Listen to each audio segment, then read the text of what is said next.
How you doing? How you doing? Nice to see you. To see you, nice. No, I'm not late, Ben. I'm not late. I'm on time. Well, it still says 6:30. Can't be late. Live at 6:30. I'm still here, buddy boy. How you doing, people? Hope you're doing well. Welcome to the Micks Mowers show. I am Micks Mowers, your host on live Saturday night. This live stream is all about small engine related stuff and lawnmower repair, two-stroke repair. There have been my rules and regulations for the stream, which were given to me very kindly by YouTube. So they're my community guidelines. You need to stick to them as much as you can. If you don't stick to them, then my moderators, who are very smartly dressed with a blue spanner, they will give you a warning shot across the bow. They will then delete your comment. They may even time you out, and then they may even hide you from the stream, and that would be you done early to bed and no sweets or hot chocolate for you. So you need to obey by those guidelines if you can. Give us a thumbs up in the chat if you can hear me, and I'm broadcasting live, just so I know. Give us a quick little thumbs up so that I am definitely broadcasting, because I just set the computer back up after doing something else today. So, yeah, give us a thumbs up in the chat if you can hear me. And don't forget to adhere to those community guidelines. My signal says it's absolutely shocking, apparently, but we have got some torrential rain come in. Connection is fairly good, it says now. Okay, it's gone back up again, no problems. Let me just move my router ever so slightly, see if that improves things ever so slightly.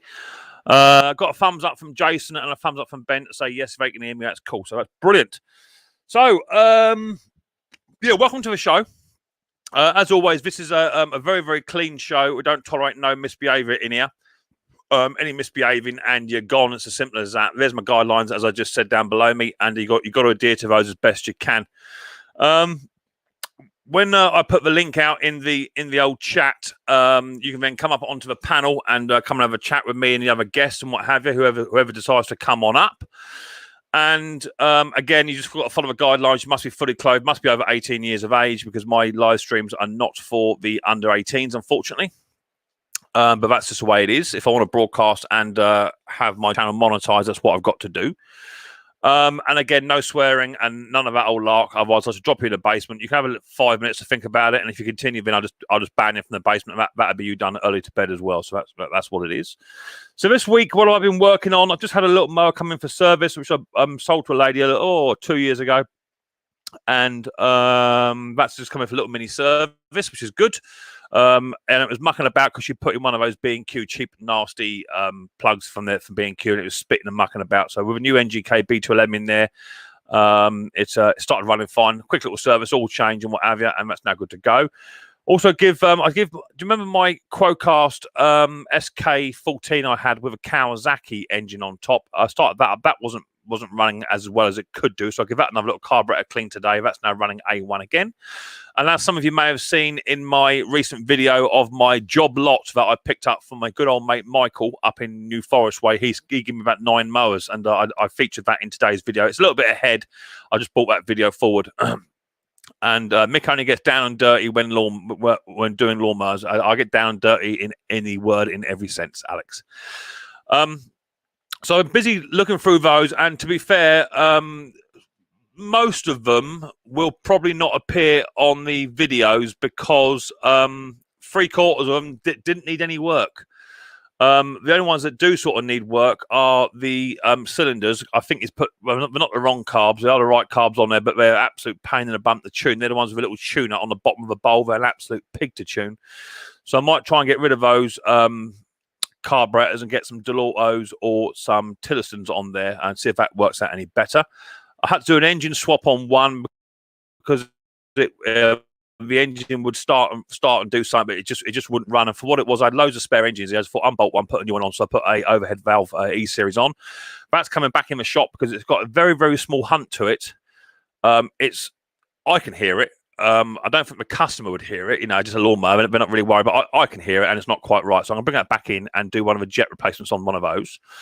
So I've been doing that. What else have I been doing? I've been tidying up and working with my SK, with my Balmoral 17-inch, and also my old lawnmower, my own personal lawnmower, the one that about 2 years ago I rebuilt. I put a new piston rod, new piston, new cylinder rings, honed the cylinder, all of that sort of stuff. My Hater 48 Pro, which I've had for about 2.5 years, and it's been a real good machine. It's not Mr. B. It's never failed to start. I actually sold that. Someone made me a deal.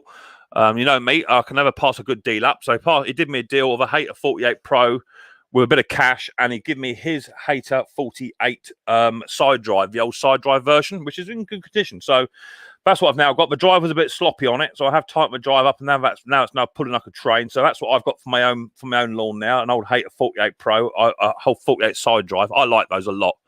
They are a proper old mower, and I like them. Hi, Mick in the chat says, Tim, I did send you an email about that recall assembly, mate. I've got it here somewhere. I pulled it out. But I think you only want the spring, don't you? I've got the actual recall assembly for it, mate. So that's what I've been doing. Apart from that, not a lot else been going on this week. I've been busy at work, and Riley Boy's been taking up a lot of my time. So I've been doing that. Also, you saw my Amazon wish list on my latest video, which went absolutely bonkers, and the bloke has just bought so many goodies for me. I've had to restock my Amazon wish list now, so thank you very much to you for buying me Amazon wish list. And someone has just purchased me, it's quite nice, a big set of forceps. Let me get them.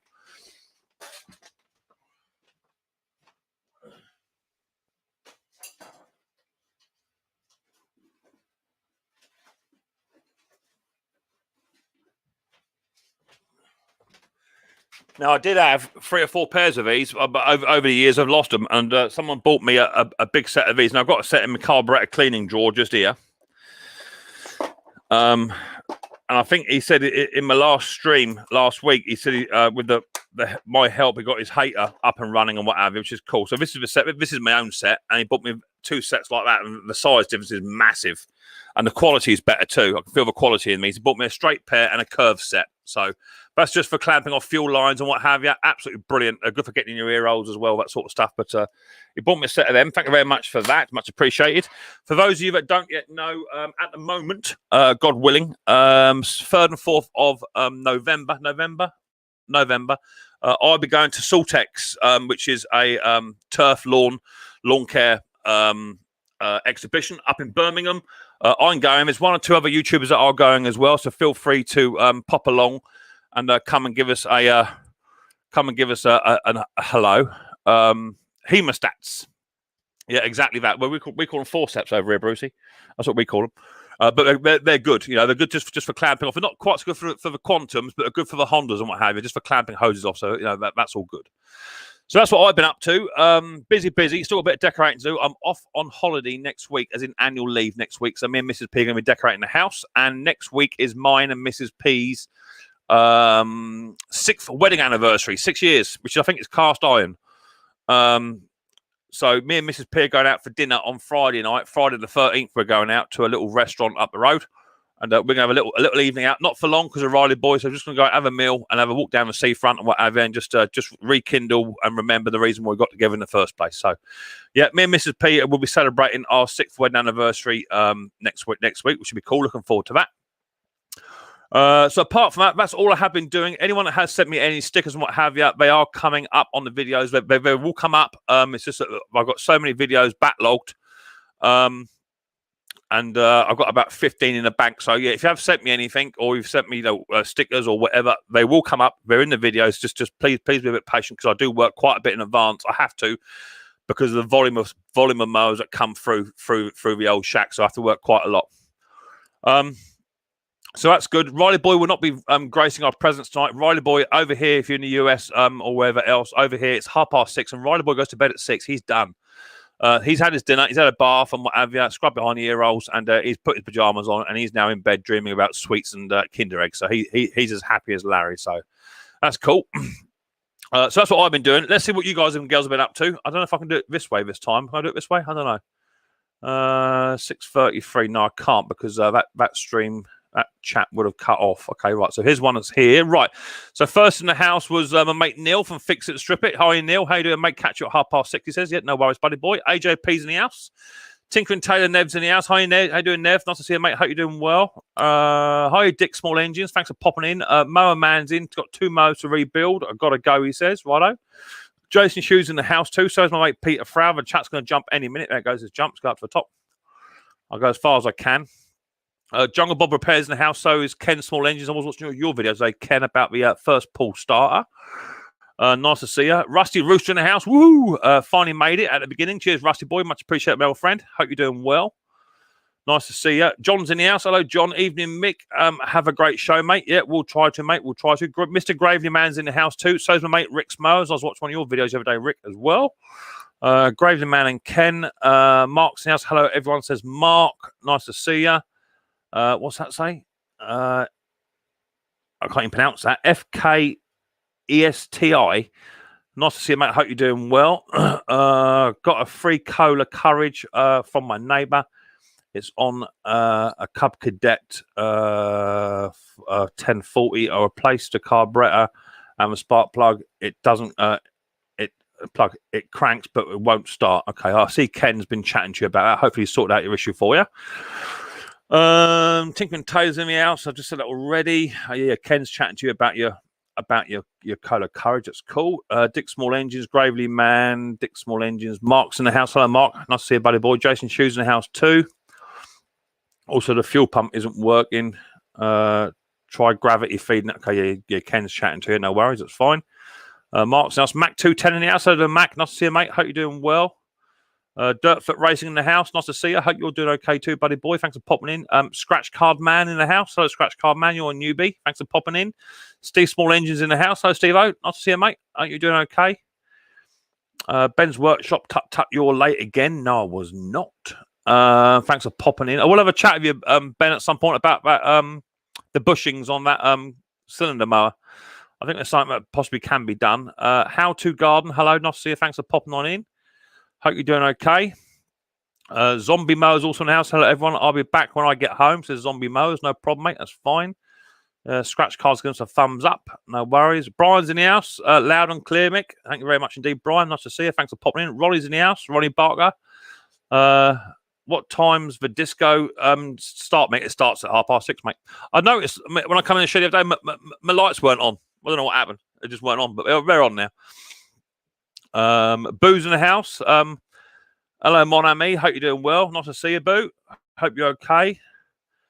Alexander Smith in the house. Hope you're doing okay, Alex. Thanks for popping on by. Nice to see you. You're all chatting to each other. Ronald McDonald in the house. Hello, Sir Mick. Nice to see you.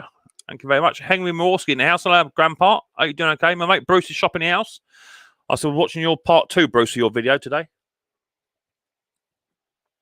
For a little old engine, mate, I thought you said originally either the valves were stuck or had no compression. It runs pretty well, Bar. It runs all right.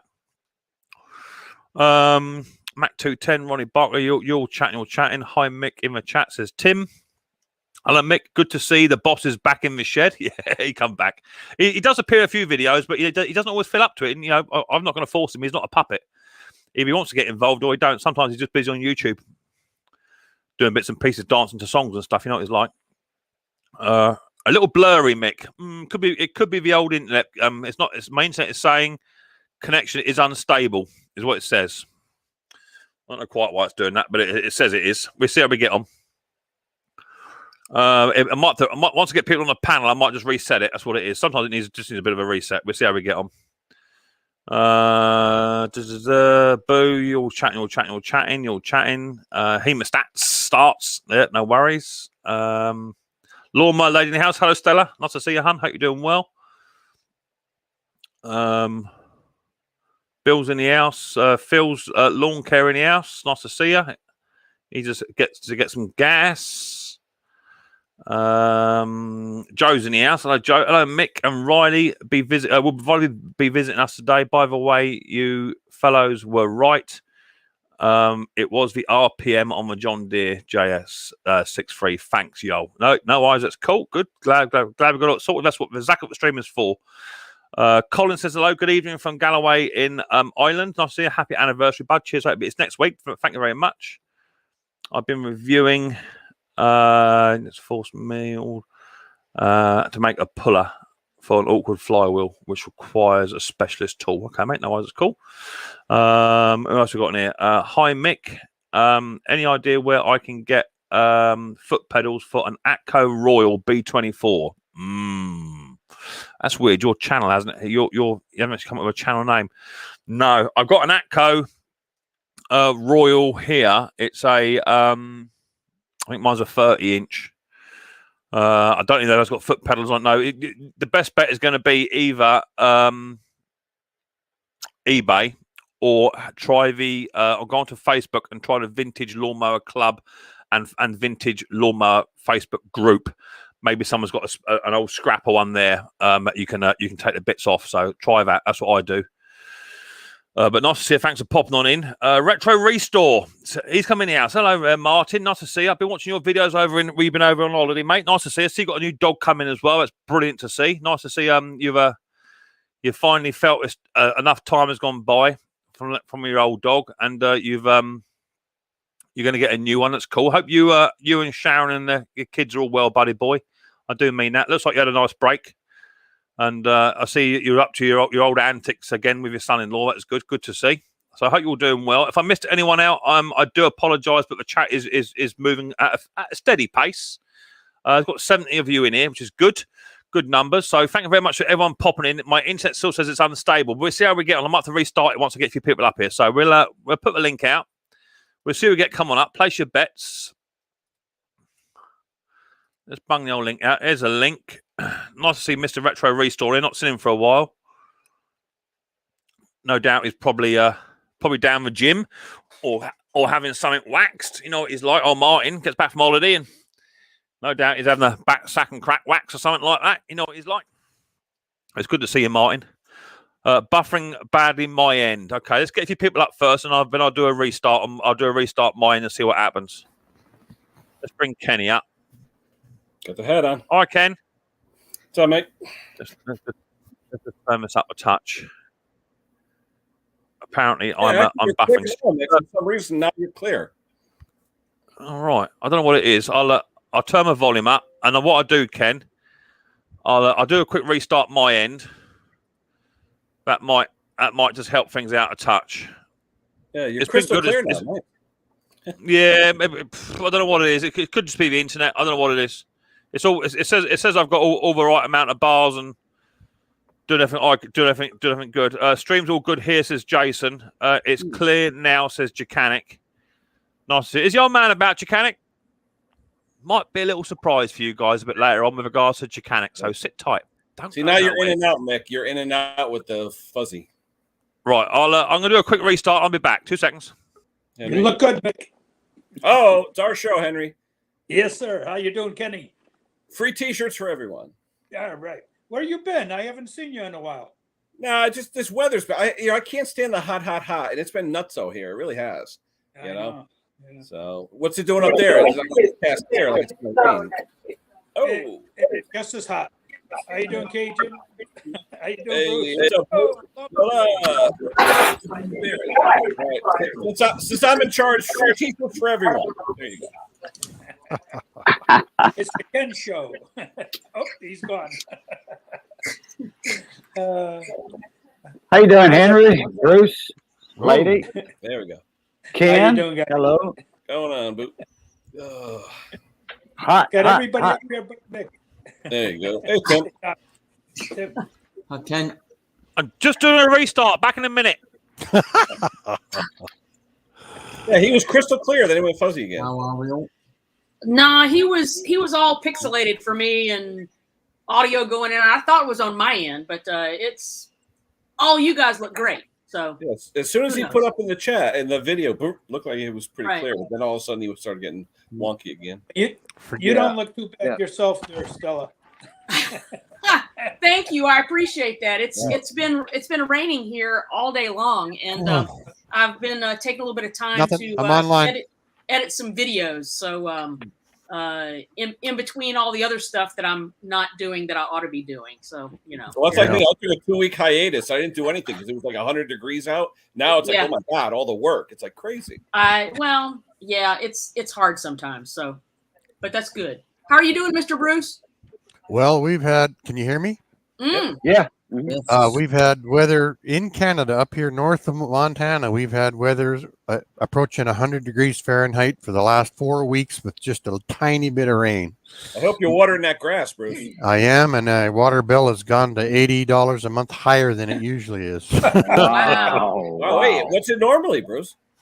We normally pay about $60 a month for water and sewer. Wow, I'll pay 20. Huh? 20. Yeah. Right. Yeah, I pay about 30 a month, 35 a month. You know what? If you didn't have it for 3 days, you'd pay $1,000 for it. Yeah. We pay quarterly over here, Ken. Yeah. Okay. Yeah, usually it's about $100 every quarter where I am. Yeah. All right, Ray McCarty.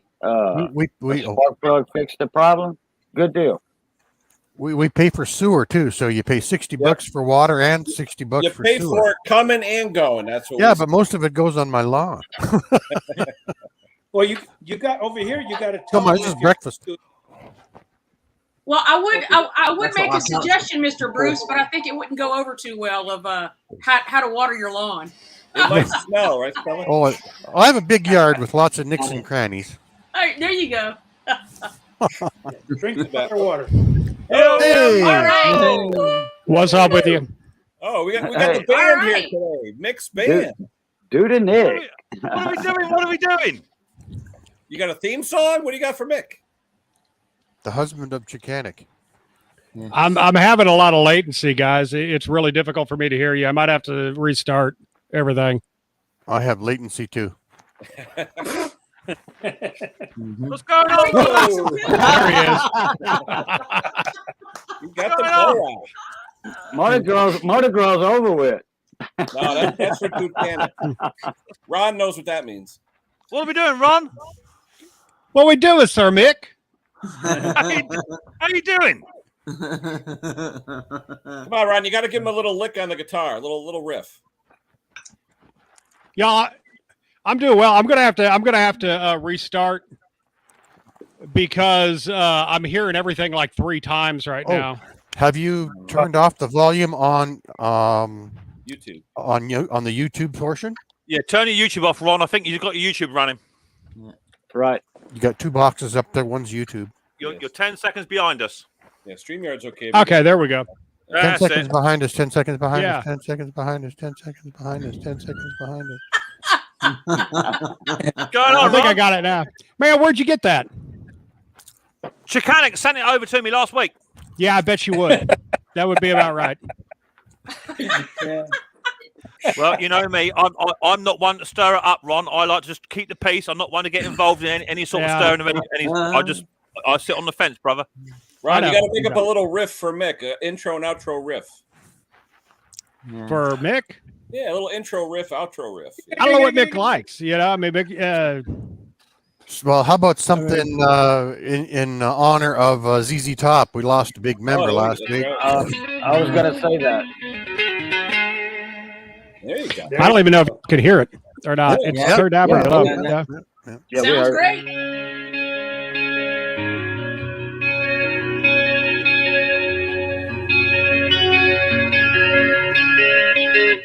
There you go. But yeah, I mean, They can't even copyright it. nah, no point. How you been keeping, brother? I've been doing well. Yeah, good I'm to see coming. you. I'm coming off the injured list now, so hopefully everything will be 5 by 5 here in a little bit. Good. Good. What happened? I'm old. Join the club. Join the club. It's funny. It's funny you mentioned that. How you doing, mate? Hey, Nice to see you, mate. I was going to say, how does Chicanik look? Oh, she's doing good. I think she was down Ronnie at the Barton. pool. She might be out now though. I'm not sure. She's laughing, is what she's doing. She's laughing her head off. That's what she's doing. Yeah. Well, it's good to see you, Ron. You know, it's I don't. Oh, I keep pushing that wrong button. It's nice to see you all. Thanks for. I had a bit of internet issue. I don't know what's going on there. I've done a bit of a heavy restart, and it seemed to have liked it, so that's good. So, how have you all been? Have you had a busy week, or what you all been doing? Anything good? No, We're good. busy. Fair enough. I got 2 lawnmowers given me. You've been given 2 mowers. What have you been given? One's a Husqvarna with a Briggs on it, and the other one's a Mountfield with a Briggs on it. Ooh. That's all right, mate. Is that for grass cutting jobs? Is it? Yeah. Well, that's got to be better than the piles of poo you're running at the moment, I suppose. I've not had any problems with them. I'm surprised. Mate. I'm surprised. So that's good. You got a couple of mowers. What have you been up to, Stella? Anything good? No, I've just been, putting off the things that I need to do, for another week and another week. It's really hard. I'll be honest with you, trying to get motivated to do like administrative stuff and tasks and, paying bills and, it's just no fun. So, who's with you, Stella? Who is that? This is Guy Noir. Private Eye? Black guy. And he's 17, and he loves to sit in my lap all the time. And of course, because there's no one else in the room, clearly I must be talking to him in his tiny little mind. So that's why he gets in my face all the time. So yeah. How's Virgil? Pain in the butt, but still there. There you go. I have to get him his own couch so my wife won't have a heart attack tearing apart hers. It's all right. Get him scratching posts. These guys all do. We have posts, we have mats, we have cardboard. He likes furniture. So. You should just get a squirt bottle like an empty. That's what she does. She actually every time I'll be sleeping, Bruce, and at 3 a.m. I hear, "Damn it!" and then I hear, and she'll squirt him with the squirt gun. Well, double-sided tape is pretty good too. They can't stand that, so that's a good idea. Or wrap them in aluminum foil, aluminum foil. Wait, wrap the cat or wrap the furniture? Yes. Yeah, if you wrap the cat about 3 times over, about 40 minutes each side on about 150 degrees. My wife thought she put it in the oven. Can I put a dog on for you? Good. What have you been doing, Bruce? Anything good? I see you finished setting fire to your beard, which is good to see. Yeah, that was. Yeah, I did that, and it was only like a 4-second little span, and I thought, I'm going to leave that in. That's what people want on YouTube. They don't want perfect, edited. Well, slow motion, it was like 10 seconds. I think. Well, after I sang my song and put it in slow mo, fast mo, regular mo, it turned out good, and I used it for the thumbnail on video 2 as well. It could have been a bit more interesting had it had a fuel tank on it as well. I think that would be quite good. But what was interesting for me on that one that was just a motor with a piston with 2 valves, nothing else on it, not a muffler, not a carburetor, absolutely nothing. And I had that thing running for 2 or 3 minutes, just squirting gas into it with safety glasses on, I think. Yeah, I think you did. I don't remember. It was fun, and I got that. That's been my best video for about. How you get your analytics, and this is your best video out of 10, and you get the little stars. Well, it's a good little thumbnail, isn't it? Anything with an engine with a bit of fire on it, and they're on it like a tramp on chips, aren't they? We've all done it, and then the safety sallies were all over me on that one. I was expecting that to be, as you call it, one of those "don't panic" moments when you run in the doors with holding a shop rag in your hand, saying "don't panic." Yeah, well, I keep a fire extinguisher at both exits of the garage. Bruce, are those eyebrows real or are they taped on? And I tell you, I got to take a razor to them here. They're real. Good. Well, good to see you've been busy. I see you put another video out today. I haven't had time to catch that one yet. That's in it. Can I just mention that video? You can give yourself a shameless plug if you wish to do so, Bruce. Please, thank you very much. I filmed that video a year ago today, and I said in the video, This is August the 7th, 2020. Let's look and see how it looks in 1 year from today. So now we're looking back a year ago in that video. That video is a year old, and it's kind of fun. And I'm going to do one this afternoon for next 2022. Every August the 7th, I'm going to do a video 1 year scheduled a year in the future, just to kind of compare back and have a laugh. Fantastic. It was cold. Good. It was cold that day, huh? It was 50. It was cold. It was 50 degrees. You must have watched it, Ken. Thank you. Well, you older boys feel the cold a lot more than us, but I've only got a vest on, so you know what I mean. So that's what it is. So what have you been up to, Henry? Have you been busy? Has it been too overcast, cloudy, too hot, too sunny, too rainy, or too foggy for you to go out in the shed, or what? boy, you really got me. Well, I just picked up my last load from that guy that gave me everything he owned, and I got a lot of stuff I was sorting out, trying to put it where it belongs. And I got a lot of stuff for Ken because he likes snow blowers and stuff like that. So I made a big pile for Ken. Looks like we got Chinese food on the horizon again. Well, yeah. I was just about to say. Now you've got all these spare parts in. I'm sure Ken won't be far behind. No. You know what Ken's like. All donations. Yeah. It'd be turning up for a free lunch and for a free truck of spare parts. Well, that's gotta love that. You gotta love that F word. Free. Well, I've just, as you might have seen if you watched my last video, I've been given 9 free mowers and some spare engines and also my Amazon wish list. For those of you that don't know, I have one. Not anymore. It's been super. So we all love the word free. So what you been up to in Cajun? Anything good? It's been hot. A little rain here and there. I haven't been busy. We got some friends over, YouTube friends from Arizona. They here. They leaving tomorrow afternoon sometime. Oh, and I was live streaming the other night. I forget which channel it was, Cajun or Boo Lucat. One of your friends, he's a coin collector also, big time. I kind of helped him get it started in it. He came up on my panel and showed me something that he got from you. Who was that? Found It Buried. Oh, Found It Buried. Yeah, I haven't watched his stuff for a long time. Yeah, T. George. Yeah, he showed me a clock. That's right. Yeah, a Briggs and Stratton wall clock. Yeah, right. Briggs and Stratton engine shroud clock that he got from me. Oh, I thought Bruce had the only one. No. I think there's 3 or 4 people who have had an engine shroud clock made for him. Bruce has got one. I think Buried has got one. Zippo Varga's got one. He got an old 1980s, 70s Briggs shroud one I found. I made that into a clock for him. Yeah, there's 1 or 2 out there. They've got the old Briggs clocks. They're good. They're good. I like them. Yeah, it was neat. I liked it.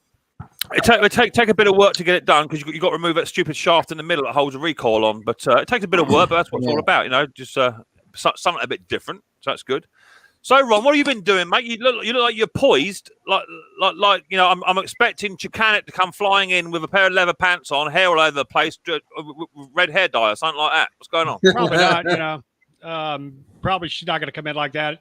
She already told me if I say anything wrong, that's going to be the end of it. But we've been actually we're still incredibly busy at the shop. This time of year, it's a lot of heavy repairs, inside engines, lots and lots of electrical issues. So, yeah, right. Well, just stand by the simple reasoning, Ron, that you have your own YouTube login, so you're always welcome. If you do say something that Chicanek thinks is slightly out of turn, you're always welcome to come up anyway. It's not the end of the world. You know what I mean? You've got your own login. Don't feel threatened. That's what I say. Well, my wife is a live music fan. Have you got anything in your back pocket? Like what? I don't know. Lighter. Cigarette lighter. I'm still in my swimming trunks. I had to clean the pool out this morning, and after that I came up here and sit around. So it's not one of. When you say swimming trunks, it's not one of those American banana hammocks, is it? You got on the old budgie smugglers. Well, I mean, I'm not going to show you or nothing. Yeah, hell no, you're not going to show me. No, it's not.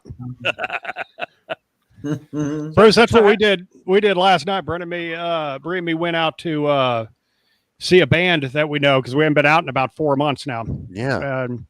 So that was the first time in quite a while we'd actually gotten out to go see somebody play. Isn't that nice? And you really, after all this time, and you go out, you feel the presence of other people, and it's a wonderful feeling. Yeah. Is that because of the old COVID and what have you? Is that the main reason? No, that's mostly because of we've been incredibly busy this season, and I got hurt.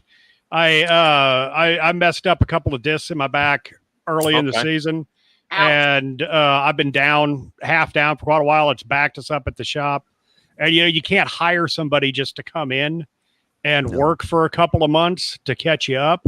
So a lot of the stuff I've basically been having to sit out while I instruct somebody else how to do the work. because the other two guys that we have, they're just not used to doing, the big riders, the zero turns, stuff like that. They handle all of the push mowers, all of the generators, all of the tillers, and such as that. But this is really the first time they've ever had to move over in the middle of the season to the riders. So, but they've done a bang up job. So that's good.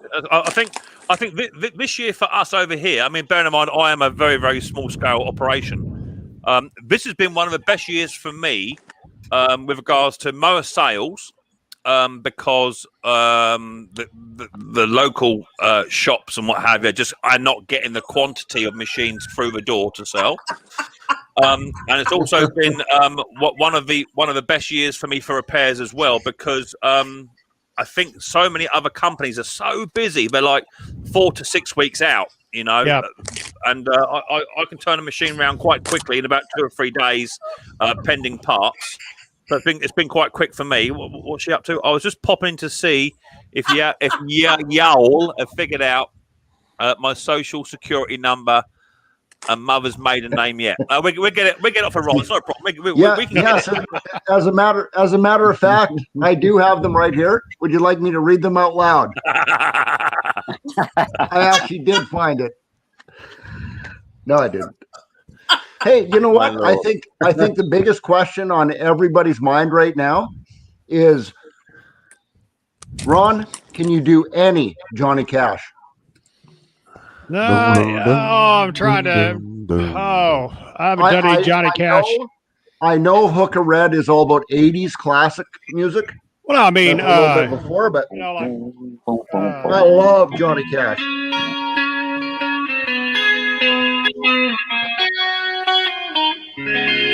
That's not Cash. I mean, that's Hank Williams.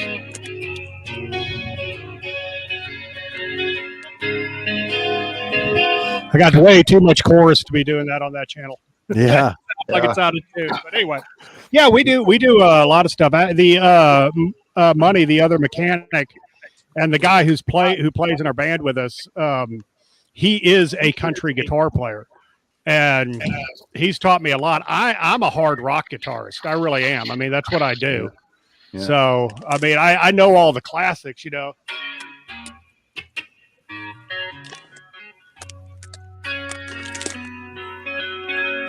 mean, all the Hendrix, and I don't want to get Mick in trouble, though, so I need to quit playing other people's stuff. You won't get me in trouble, mate. Just be no adverts. That's not the end of the world for me, bruv. I don't care. It don't bother me. If you feel a heart content to sing along there, that's fine. I'm rocking with you, Ron. I'm you don't want me to sing. Oh, no, you want Bree to sing. You never want me to sing. Job, yeah. Yeah. You know me. I'm good to go. Hey, Ron, how about a little intro to Soul Man? I don't know it. Oh. I can't say Soul Man. I mean, oh man. Yeah. I probably have a repertoire, of 160, 170 songs, but I've forgotten more songs than, over the years that I know. Just wait. Now, the best line was Blues Brothers. No, it's like, you play music, we play both kinds of music. Country and Western. Yeah. In my garage, I got a Merle Haggard parking sign only. Hard House Machinery. Really? Yeah. Bruce, really? Yeah, that's cool. Merle Haggard cool, parking man. only. Bruce, Merle Haggard fans parking only. So right. Bree and me got to see Merle on his last tour in Little Rock, and he had just started to get sick, and they had to stop the concert a little bit early. And he said he'd come back, and of course, in a few weeks, he was gone. But it was, I mean, it was brilliant. The entire show was. It was great. You go to one of those, and you can't believe it when you're driving home. When you say to your partner, "I can't believe I knew every one of those." Yeah. Yeah. I got the whole set, man. I listened to Merle when the camera's not on. We also got to see Charlie Daniels, I think a year and a half before he passed. And I almost bought the 3 days before Dusty died, or 3 days after Dusty died is when the concert was here in Little Rock, the ZZ Top concert. And I almost bought tickets, but then I decided, I saw him years and years ago, and I wanted to remember him like that. And then he died and they canceled the show. So I'm kind of glad I didn't buy tickets. Can I interrupt? Sure. We went and saw BB King just weeks before he passed away, and the name of the tour was "The Thrill Is Gone." And really, honest to God, when we watched him, the thrill was gone. He was just doing it to wrap things up. It was kind of sad, actually. On the soul, man. That Ben's always got best, something going. though, 'cause you could open anything with that. Charlie Daniels Band. That's Devil Went Down to Georgia. So you did that? Yeah. Oh, wicked song. Yeah. Wicked. Yeah. CDB. Any of you guys in Hooker Red play the fiddle? No, we don't. Ron, did you say you have a band member named Money? Oh, that's his nickname. Okay. His nickname is. I like him already. He's our pushmower mechanic at the shop. His name is Alex, but he has the nickname Money, and I refer to him. We had another. He has a cousin who's like a brother to him, and his nickname is the Goat, and they used to do a radio program, local radio program, Money and the Goat. But I refer to them by their nicknames so much, I hardly know their real names anymore. So James Hayes knows something about a goat. James Hayes knows all about goat. Don't go there, Steve. And it's funny how Ken asked about money. We have in the chat celebrity Ellis Mowers is in the house. Hi, Ellis. Yeah. Nice to see you, buddy boy. Thanks for popping on in. If you want to come up on the panel, mate, feel free. Nice to see you, my friend. And also, we had a quick comment there from, was it Jordan? He says, you guys have saved me a lot of money this year, being able to service and repair my own machines. I've now started buying spares and doing repairs now to fix them up as a hobby. There you go. Fantastic. Right on. That's what we like to hear. That's how you do it. That's how we do it. So you're busy then, Ron, in the old shop. As you sort of been laid up, only running on 3 cylinders, so to speak. Has Chicanet been sort of picking up the slack, or has she just been sort of sitting there not doing a lot anyway? Oh no, she did. I didn't get to take a lot of time off, but she had there were so many riders there. When I woke up injured after Memorial Day weekend. So I went to work that Tuesday, and then Wednesday I took off, and then by Thursday I was in the emergency room. So Bree was bringing around riders to the front of the shop and working them on the pad at the front of the shop while the guys were working on them in the back. And they kind of let go of some of the push mowers and generators and stuff. But, I mean, those are a lot faster to work on anyway. Yeah. So they could catch up. They could go through a day of just riders and then, catch up in half a day on the push mowers and everything. So no, she was brilliant during the entire thing. That's what you want. You'd fire me if I worked for you. After I finish this lawnmower I'm working on 3 or 4 days from now, would you guys like me to do another one? Yeah. It wouldn't matter. I don't fire anybody anyway. I'm the Chicanic's only employee. So. You wouldn't want to employ me. You get nothing done in a day. It'd be as simple as that. We get absolutely nothing done. No. Nothing. Well, if you ask the Chicanic, we get absolutely nothing done during the day anyway. So, yeah, apparently she said you got 80 riding lawnmowers lined up last week. I'm not sure how many we have now. We went through quite a few. We had about 12 or 14 up on top of the hill. That's where the stuff that's ready to go. We take it from the cover up to the top of the hill and wait for people to pick it up. She'll have a count because she keeps the tickets logged in on an old cell phone, because weather can get to the tickets and everything, because sometimes they're there for about a month. But we've got I think our biggest problem right now is we have an ever expanding graveyard because we've had a number of units just kind of abandoned on us. So we've probably 8 or 10 riders this year that we showed up at the shop and they're just sitting there with no explanation. So we just kind of pull them in and throw them into the graveyard, but at the same time, we don't want to get rid of our graveyard because parts are becoming such a problem. Yeah. And they have an enormous amount of parts, but we only have a limited space, and we're getting ready to have to start stacking the riders up on top of each other to be able to keep them. Yeah, but you might need that 18 horsepower Briggs twin carburetor sometime. Yeah, exactly. You crawl up the hill with a 3/8 wrench and go to town. I think absolutely everyone at the moment is just struggling just for the bare necessities. I ran out of oil this week. In fact, yesterday ran out of oil, and I couldn't get any for about a week online. Ridiculous. Went down my local hardware shop, and he had 6 liters in 1 liter tubs. So I took the whole lot. He said, "We've got no more coming in for another 3 weeks. We've got nothing. None coming in." I have a question for you, Mick. It's about parts. Okay. Bicycle brake tubing. It's 5.0 millimeters. Bicycle brake. What you mean? The armature, the actual outside armature, the black sheath. Can you use that for brake cables on a mower? I know the brake cables on the mower are 5.5 millimeters on the outside. But because I wanted to buy a 100 foot loop of that 5 millimeter brake not control cables for bicycles to see if I could use it. Oh, hello, Mrs. P in the background. I saw you. Oh, he saw you, Judy. I saw you waving. She's laughing. Yes, you can, Bruce. Yeah, you definitely can. In fact, I did have some spare here, and the only thing you might have to, well, I've had a few spare lengths knocking about, so I literally just very carefully with a pair of tile snips, cut them to size, careful not to hit the wire inside, and then just screw the little tiny black arrowhead bit on the bottom of it. Yeah, away you go. Yeah. So they'll still stay on, even though they're a 0.5 millimeter bigger, eh? Yeah, and if you have problems, a little bit of electrical tape put around nice and carefully, then they're bite into the threads on the inside. Yes, right. That's good. Okay. Cables are always. I've been doing my own cables, but now I'm running out of the black sheath. Yeah, I hear you. Well, I've got the wire. I've got the Z bends. I've got the ends and the clips and the who's-its and the what's-its. Yeah. Sorry to interrupt.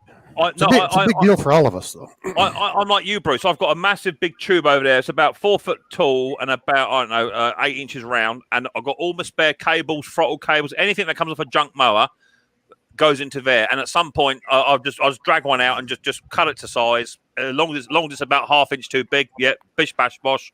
I haven't bought any cables all this year. I haven't bought one spare cable, and I think the tail end of last year, in the last 4 months, I haven't bought a cable to date. Neither have I, but I'm running out of sheath. I bought a cable for my Husqvarna, not my Husqvarna, my Sovereign, and it cost me $10. Yeah. But when you're doing something like what we do, Tim, and if you get a machine in, let's say you purchase that machine for let's say £20. To service the engine and what have it, all that sort of stuff, you're looking at another 15 quid, say. I mean, you've got to buy a cable on top of that. There's not for a little Sovereign mower. There's not a lot in it, so that's why I very rarely buy any cables at all. I just any cables that are wrecked, I just cut the ends off by about 5 inches. So I've got the little Z bends, I've got the little O-ring types, I've got all sorts. A little tub full of them.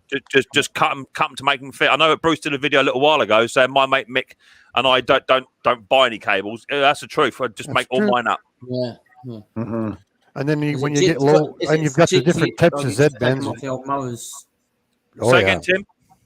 You just buy the cable that you've got. You just take it off the old mowers. Yes, I take it off, but a lot of the cheaper brands, like you're referring to, the cables are so short on them.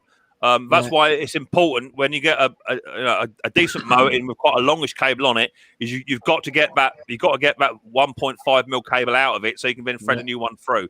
If you can thread it through, I buy braided stainless steel cable by about 100 meters. 1/16 of an inch. That's it. It does me for about 2 years, and I can just make my own cables up. Yeah, that's crazy. We'd never think about that. We would never even about that. Yeah, I'm telling you, Rob. That's like very take an initiative of y'all. We would there's no way we'd build a cable. I mean, it's a different situation. Well, you're in a shop though, right? Yeah, yeah. Like my main mower supply is $60 mowers, and to single mums. And if you buy a $25 mower cable from mowercable.com, that's one half of the value of the mower. Yeah. So you have to do it. Ideally, Ron, what every shop should have, and it's very difficult because of your backlog, is I've had so much work come through from other lawnmower dealers because one, their cable snapped, two, their pull cord snapped, and there's so many dealers out there that just don't have the time. Don't have the time. Just to do a quick $15 recall fix and what have you, or a $15 cable fix. It goes to the back of the queue. 4 weeks time we get to it. It's absolutely criminal. But the amount of people have come in and said, "Can you just sharpen and balance the blade for me?" My local dealer said they haven't got time to do it. I don't think us backyard guys are taking work away from the shops because I'm doing work that the shops don't even want to look at. Yeah. Well, I had a mower in. I had a mower come in probably 3 months ago now. Nice little old boy. Looked a bit like Henry. Nice little old boy. He waddled down the bottom of my garden. He said, "My lawnmower is making a bit of a noise." So I had a look at it, and all it was the belt guard had come adrift. That's all it was. Oh. And he said they looked at it, but they could not get the blade off of the mower. It would not come off. Okay, so I'm thinking, wow, man, that's on there. Now I didn't actually have my 1/2-inch impact at the time, but I had my big air gun. So I've got my big air gun out. I thought I'd just try it with my 1/4 inch first. I put my 1/4 inch on it, and it whipped straight off, literally straight off. Yeah, exactly that. So I thought, well, I looked at the he was sat here in the shop at the time, and he went, "Well, that don't make no sense." I said, "It does." They just didn't want to do it. Or the boss won't come off. No, that's all it was. I unzipped it. I managed to put the shroud back on there properly. I sharpened the blade up, bolted it all back up. It was a 10-minute job. They just don't have the time. I mean, Chicanic was saying 4 to 5 weeks out. I think Hayes is saying sort of the same, 3 to 4 weeks out. It's a long old time, man. Just for a quick little fix. Oh, it is. Now we'll counter work on like rewinds, and if people bring blades to us, we'll take them back there and sharpen and balance them right there and then. Yeah, but that's right. If somebody brings if a rider is over 20 years old and they can't prove that it functions, I'm not taking it because there's just too much that could be wrong with it. And it might be okay, they just want it to run. Okay, you get it to run, the deck's no good, or the spindles are no good. Oh, no, it's endless. The belts need replaced. And I tell them it isn't worth it. I understand there's a shortage of these things, but you're not going to pay $500 for me to fully repair this piece of equipment. So the two John Deere riders I've got only needed about $200 worth of parts. But they needed about maybe 7-8 hours labor or more. Yeah. So you're not going to spend $1,500 fixing a $900 old rider. Yeah. So the guys, people give them to me, and that's the only riders I work on are the ones that folks give to me. So it's difficult. Mr. Powers says there, I'm not quite sure what that is there. What do you guys use to put on new nipples, etc., on cables? You need to look for pinch bolts, and I'm not sure where Mr. Power is from, but you can buy them at like AutoZone. He's over here in Wales, in the UK. Okay. Well, we call them pinch bolts over here. A lot of the scooter guys call them cable trunnions. That might be another keyword that he can look for there. But bicycle shops, moped shops, places like that should all sell pinch bolts. Okay. Right. Colin says, correct. Yeah. Colin says, how can you check mower coils? I have a pacemaker. Carefully. I don't want to say anything there. Well, there's two measurements. They're a step-up transformer. So one measurement will be like 1.5 ohms and the other measurement will be 2,500 ohms, something like that. But you really don't know about the electronics inside until you get them on the machine. Yeah. Apparently, Chicanic says Ken doesn't call them nipples; he calls them nibs. So you're not allowed to do that anymore. You have to have extruded and intruded parts. You can't call it male or female anymore. Innie or an outie? Yeah. Yeah. That's a personal question. Yeah. Are there questions like that anymore? Does anybody ask that stuff anymore? Or if a customer everyone came just over assumed? and I told him that the nipples on his tractor were bad, they'd look at me kind of strange. But if I say the little nibs that hold the blade on, the zert. When you say to him the nipples are bad, are you wearing like a string vest, see-through top, Ken? Because that would throw me. Not if it's cold out. That would throw me right off. I knew this was going to go south sooner or later. Well, it's what it is. You all click the link, right? So that's what it is. Well, it depends on the outside ambient air temperature. So that's. Oh, good escape. Yeah. Hey, the temperature of the water. just take a I was propane going to torch. say it depends on the customer. Just take a propane torch to your plug nipple, and you'll get it fixed quickly. I actually had someone come to pick up a mower one time with a bikini, and I was like, "Where's your husband?" And stay away from those alligator clips. Oh my lord! I thought those were roach clips. Got a question there that's been directed to you, Steve-O. That's yours. Oh, good Lord. I can't even read right now. I'm laughing so hard. I have a Poulon P. Was it pre-4? Yeah, throw it in the garbage. Yeah, No, I haven't finished reading yet. Just hold on. All right, I'll wait for you. The bearing on the crankshaft for the cylinder arm is worn out. Can I just replace the bearing, or do I have to replace the whole crankshaft? I think he means the connecting rod bearing. Well, no. As far as I know, they're manufactured together as one. I know, piece. but I think he means that because he said the cylinder arm. I think he means the connecting rod bearing, not the end bearings. Not the crankshaft bearings. Yeah, let me see it one more time. I can't. Well, let me see if I can see this. I'll blow it up for you, and I'll put you up there, and then you can see the whole lot in one go. Cylinder arm. I've never heard of that. Yeah, but I think he means connecting rod. He's talking about the con rod and the bearing inside the crankshaft for the con rod. No, you can't replace that. It's part of the crankshaft. Being as it's a Poulan, although that might be a Poulan Pro, which is a Husqvarna clone. No, 3416 is probably like a Wild Thing or a Wood Boss or one of those. That's what I'm thinking. Wild Thing, Wood exactly. Shark or one of those ones, Mm-hmm. Those hard it out. Yep, hard it out. So are you having any problems then, Ron, with you said about graveyard and what have you? Are you having problems with people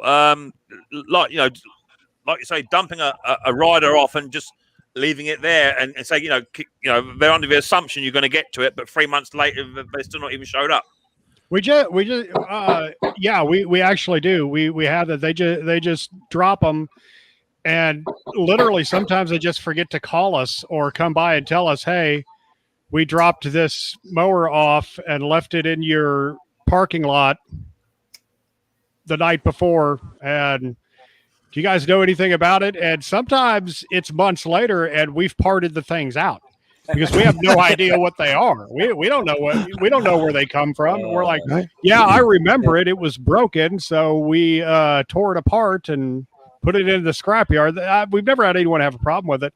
The riders, though, when people when they drop riders off, they drop them off anytime during the day. And sometimes we just come in the morning and there's a rider sitting in our driveway that we have no idea what it is. And usually nobody ever comes after those again. There are things that they pulled out of their yards or their parents' backyards, but we do get a lot of engines that way because usually the engines are good. Yeah. Drive systems, decks, those cheap AYP and MTD decks, don't you hate them? They break, pieces of them break off of them. The centers of the spindles come apart. They're not worth fixing. So Speaking of spindles, I see Stella put a video out the other day, which I have actually seen before, funnily enough, on another channel about the need for greased nipples on spindles with sealed bearings. Don't need them. Yeah. You don't need them. Yeah, but you know what sucks though? Even the factory spindles that have the grease fittings, they have sealed bearings in them, so the grease is never going to get to them. Right. It's stupid the way they did that. Yeah. Well, I'm pretty sure many years ago they were not sealed bearings, and you needed to grease that stuff up. My beef with the whole thing is that if you look in owner's manuals for these things, they admonish you to use only our grease. You're gonna ruin your mower if you don't use our special grease, and that's my problem with it. So it's all right. Just take a little knife or a pick and pop the inside of the bearing off. That seal on the inside, put it back on, and the grease will get to them. Yeah, Do you have a boo? Do you have a grease? Do you have a grease needle, boo? Yeah. Yeah, sure do. Yeah, that works. You can sneak a little bit underneath put a piece of pipe inside them too to take up some of the space, because otherwise you're putting a pound of grease in each one. Right. Yeah, right. Well, my theory is if the bearing is crunchy, you got to replace it anyway. So grease is not going to help a bad bearing, Yeah. I've rebuilt them with my press, but it's quite time consuming. Yeah, but especially on the NYP though, those bearings pop out pretty easy. Pop them out, fill them up with grease, pop them back in. Right. Yeah. And another thing, if your bearing's crunchy, like Stella said, the other parts of the spindle are probably going bad. And like say, when I get a John Deere rider in or zero turn or what have you, I can buy parts from the John Deere dealer right not far from me, or I can buy the whole spindle for the same price, a brand new spindle for the same price. Well, I caved. You guys saw my video. I was going to do a spindle replacement or repair on a Black Deck STX 38, and in Canadian dollars it was $140 for the spindle, and I got one for $40. Yes, it came from Wing Wang, but Bruce, I got the whole deck in my backyard. Just take it. Yeah. Anyway, I repaired it for $40. It's probably got 4 years left of life on the mower anyway, so I'll probably be all right. Those are good mowers, though. I mean, we just had somebody give us a LT 155, and it's $98, $99, something like that. We took it because the engine. We want that 15 horsepower Kubota that it's got on it, but it's got Kawasaki. Is that a Kawasaki? Kohler, I'm sorry. Kohler. Yeah, 15 hour. Like, wow. Kohler. I'm sorry. You said the magic word, Kubota. Yeah. Yeah, everybody's eyes popped out like that. I've got. I think I still have that one at the shop. It's in the scrapyard. It's a. I don't want to lie to you. 1450 or something like that. That's got a little 15 horsepower Kubota, single cylinder on it. Nice. And I've also no, they're gas engines. Oh, wow. Yeah, and I've also got a bigger iteration of our Kubota with the twin cylinder Kubota engine on it. I can't remember what its number is, but it's in the graveyard too. I'm thinking about fixing. Somebody filled it up with kerosene and it started rotting the plastic parts all over the place. And melted the gaskets on the fuel cap and down into the gas tank. So I'm going to have to take the frame and fenders off to get the gas tank off, and it got into the fuel system. So,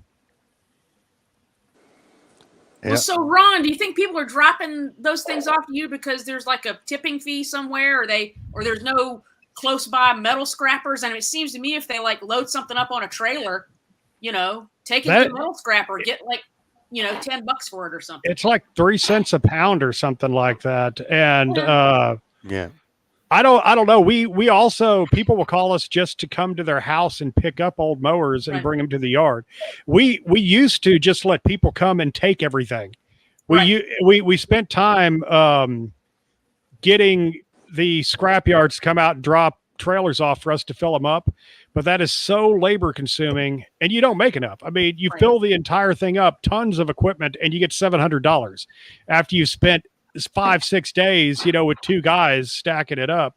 So what we started to do was just ask people if they want it, and if they can come get it, they've got 2 days to get it out of the yard. Right. and they'll come do it. But last year, with everything that was going on, we decided to hang on to it, and I think we're going to this year. But there's a lot of mowers that I'll be able to fix. I mean, there's a lot of them. A lot of the ones that were dropped off, they have very small problems with them. Those tough torque transmissions that C blocked up because they haven't run. Those hydro transmissions, you can't get them to release or move forward. But as soon as you get them up in the air, get the engine started, get the belt turning, get the oil hot, they'll come back to life. So I've got 3 or 4 of those. We've got a big zero turn, got a big Hustler Super Z60 that had a lot of engine. We were repairing it. We changed a cylinder head on it. And as soon as we started it, right after the cylinder head, we hit it again. The machine had sat for a long time, and the starter went. And we called them up and told them it's going to be another $250 for the starter. And they're basically, we don't want it. And we're like, okay, so we'll fix that. And oh yeah. and what? Flip it? Yeah. No, I'll probably keep that one. Okay. For a little while anyway. Until we don't need it anymore. Well, you have a big yard, so you can use it there. Yeah, yeah. And Hustler's not a bad brand. I got a buddy of mine. His is 2 or 3 years old. I do his spring service. Not this year, but last couple of years I have. He doesn't wax it, but he keeps it clean after every cutting, and it looks like it came off the showroom floor. What's Missy cooking back there, Boo? She made homemade burgers for our friends that came in for Arizona. Nice. And we did a crab and shrimp gumbo last night. The first day they got in, she did a Cajun beef roast, and they tore that up. And then the shrimp and crab gumbo, naturally, anybody's going to tear that up. Yeah. Money Maniacs, he owns a coin shop in Bullhead City, Arizona. And he didn't care for the boudin that much. But, that's 1 in a million. That's not going to like boudin. So he's that one. They love the cracklings, though, the hog cracklings. They did like those. Cajun, you play the fiddle? You play? Yeah, that was my fiddle. I was showing off. That's that thing's over 200 years old. Yeah. Over 200 years old. Yeah. Yeah, it is. I'm not that old. I'm not that old. Got a question there. Instructions. Filters on transmissions. Can't find the filler cap. What is that on? You need to explain what's that. What that's on. Is it on a rider or a zero turn? No idea. You have to be a bit more open with your I was inquiring to key in. One's a breather. Yeah, one's a breather, and the other one's a filler cap. The one that's really flat on the transmission, that's the filler cap. But you got to be very gentle with it to pull it off. Otherwise, you'll break it. There you go. There you go. That's good. So, Steve, you popped up, and I was quite rude. I didn't ask you how's your week's been going, mate. What you been up to? Anything good?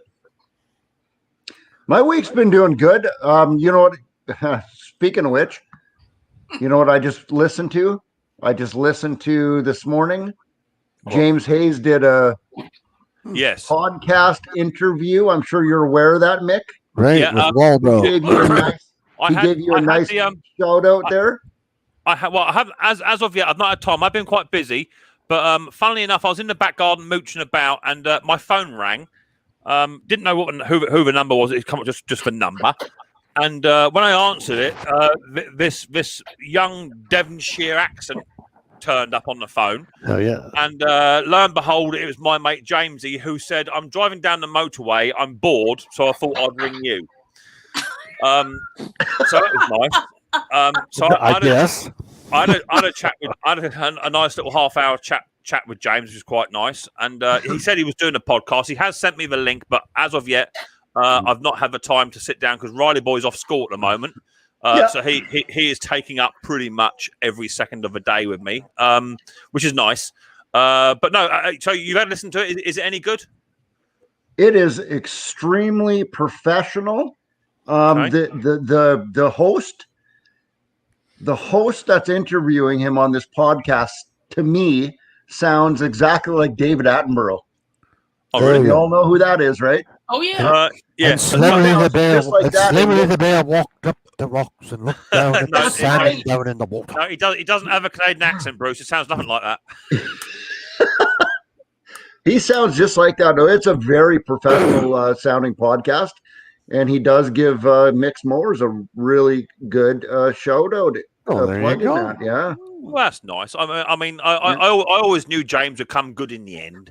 You know, so exactly. So, no, that's good. No, it is nice to get the support from James as well. You know, that's what we all do. Speaking of that, actually, whilst we're talking about shout outs and bits and pieces, can anyone smell 9,000 subscribers? I know. I was just going to bring it up. You're dangerously close, brother. Oh, I'm so close. I just don't have that cigar yet. Looking at my numbers, which I don't look at very often, but I was hoping to do a giveaway today, but no, I'm 30 off. 30. So, that's good. I want to say thank you to Ron and Chicanic, because Chicanic gave me a shout out in one of her videos just the other day, and that did amazing for my numbers. Absolutely wicked. Jumped up by about 200 overnight. Absolutely brilliant. Yeah, absolutely crazy. Awesome. So thank you very much for that, Ron and Chicanic. I much appreciate it. And that's what it's all about. You know, it's all about helping each other out to get to where we want to get to. So it looks like 10,000 could be on the horizon for Christmas. That would be great. And on top of that, I wanted to discuss with you a little bit off topic, Christmas live stream. Now, we touched on this last week very, very quickly towards the end of the show, didn't we? I have been inundated with, yes, I would like to come up. Yes, please. In fact, Lawnmower Lady, Stella, emailed me 5 times, which was great. No, she didn't. But I've been inundated. I mean inundated. I've had so many emails saying, yeah, they'd like to come up. So what do you think is the best way to do it, people? Because obviously, you know, I can't have everyone up. And the way that I feel is if I leave one space open in the panel, I'm going to have to time people up here. And that's going to be really hard to do when everyone's yakking, you know? So what do you think I should do? Just to let you know now, the people who have confirmed it's written down indoors. Terrell Fixes All and team have said yes, they're in. Steve Small Engines has confirmed, said yes, he's in. Bruce has put it in his calendar, but not yet sure where he's going to be in the world. But I think it could be possible. Ron said yes. Chicanic said maybe, so that's good. And well, if I'm here, she's going to be here. I mean, we're basically one person anyway. So yeah, I hear you. Yeah, I was just playing. So that's cool. I have emailed Double Wide 6 Bob. He's confirmed. Yes, he said here, come on up. Steve's having a word with Donnie. I have messaged Musty One, waiting for a reply. So that leaves. Also, I would like to bring up this fella here as well. He's going to be coming up, Mr. J's Hayes Machine. I would like to have a main dealer as well on the panel at the same time. I think that could be quite good. So it leaves about 2 spots open. Okay. Hey Mick, you didn't answer his question. You just put his question up and you didn't answer him. Oh, sorry. What was the question? Mick, would you share the link to the podcast? I will definitely try, mate. Yeah, let me dig it out, mate. Yeah, I'll do that. So what should we do now? You missed one person. You missed one person. Zipper. Yeah. Do you know? I've missed Zippo. I've missed Moa Medic. There are loads. There are loads and loads and loads. And the thing is, everybody wants in. You know, so it's really difficult to find out who to bring up and how to do that. So how do you can't just say, right, you can come up for half an hour each and bugger off. I don't think that's right. Just rotate, keep rotating. Yeah, that's right. I think I agree with that.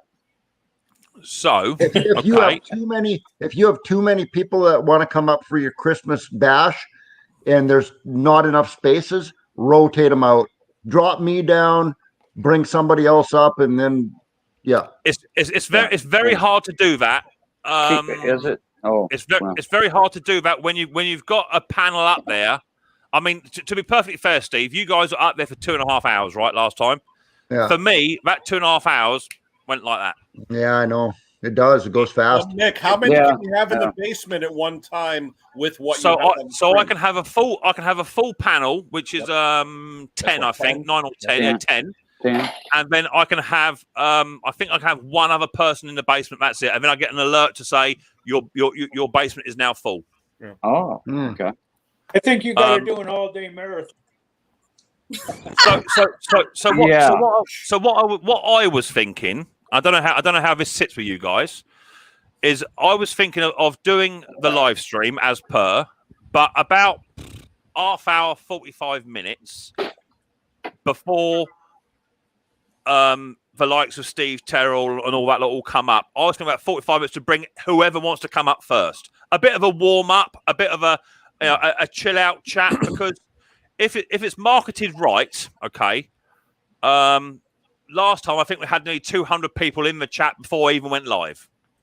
All right, and predominantly, people want to come up on the panel to shout their channel out and to try and grow their channel and all that. That's the main reason. So what about doing like 45-minute warm up with my regulars, so to speak. And then say half past 8, clear the panel and invite the guests up. That's what I thought. What do you think of that? Yeah. I'll come up, say hi, Merry Christmas, and how's everybody? How you doing, Mick? How you doing, Henry, Stella, Bruce, Steve, whatever, Ken, naturally Ken, and say hi to the chat and everything, and then 10 minutes or something, and drop me down. That works, Mick. It's very hard. I mean, Peter says, ask your subscribers to vote on who they would like up on the Christmas panel. We could do that. That's an interesting one. Yeah, that's an interesting one. Yeah. It's very difficult because you got some really strong players up on the panel, and they're really strong characters too. And when they get yakking, you just don't want to shut them up because it's really, really good conversation stuff. It's really hard.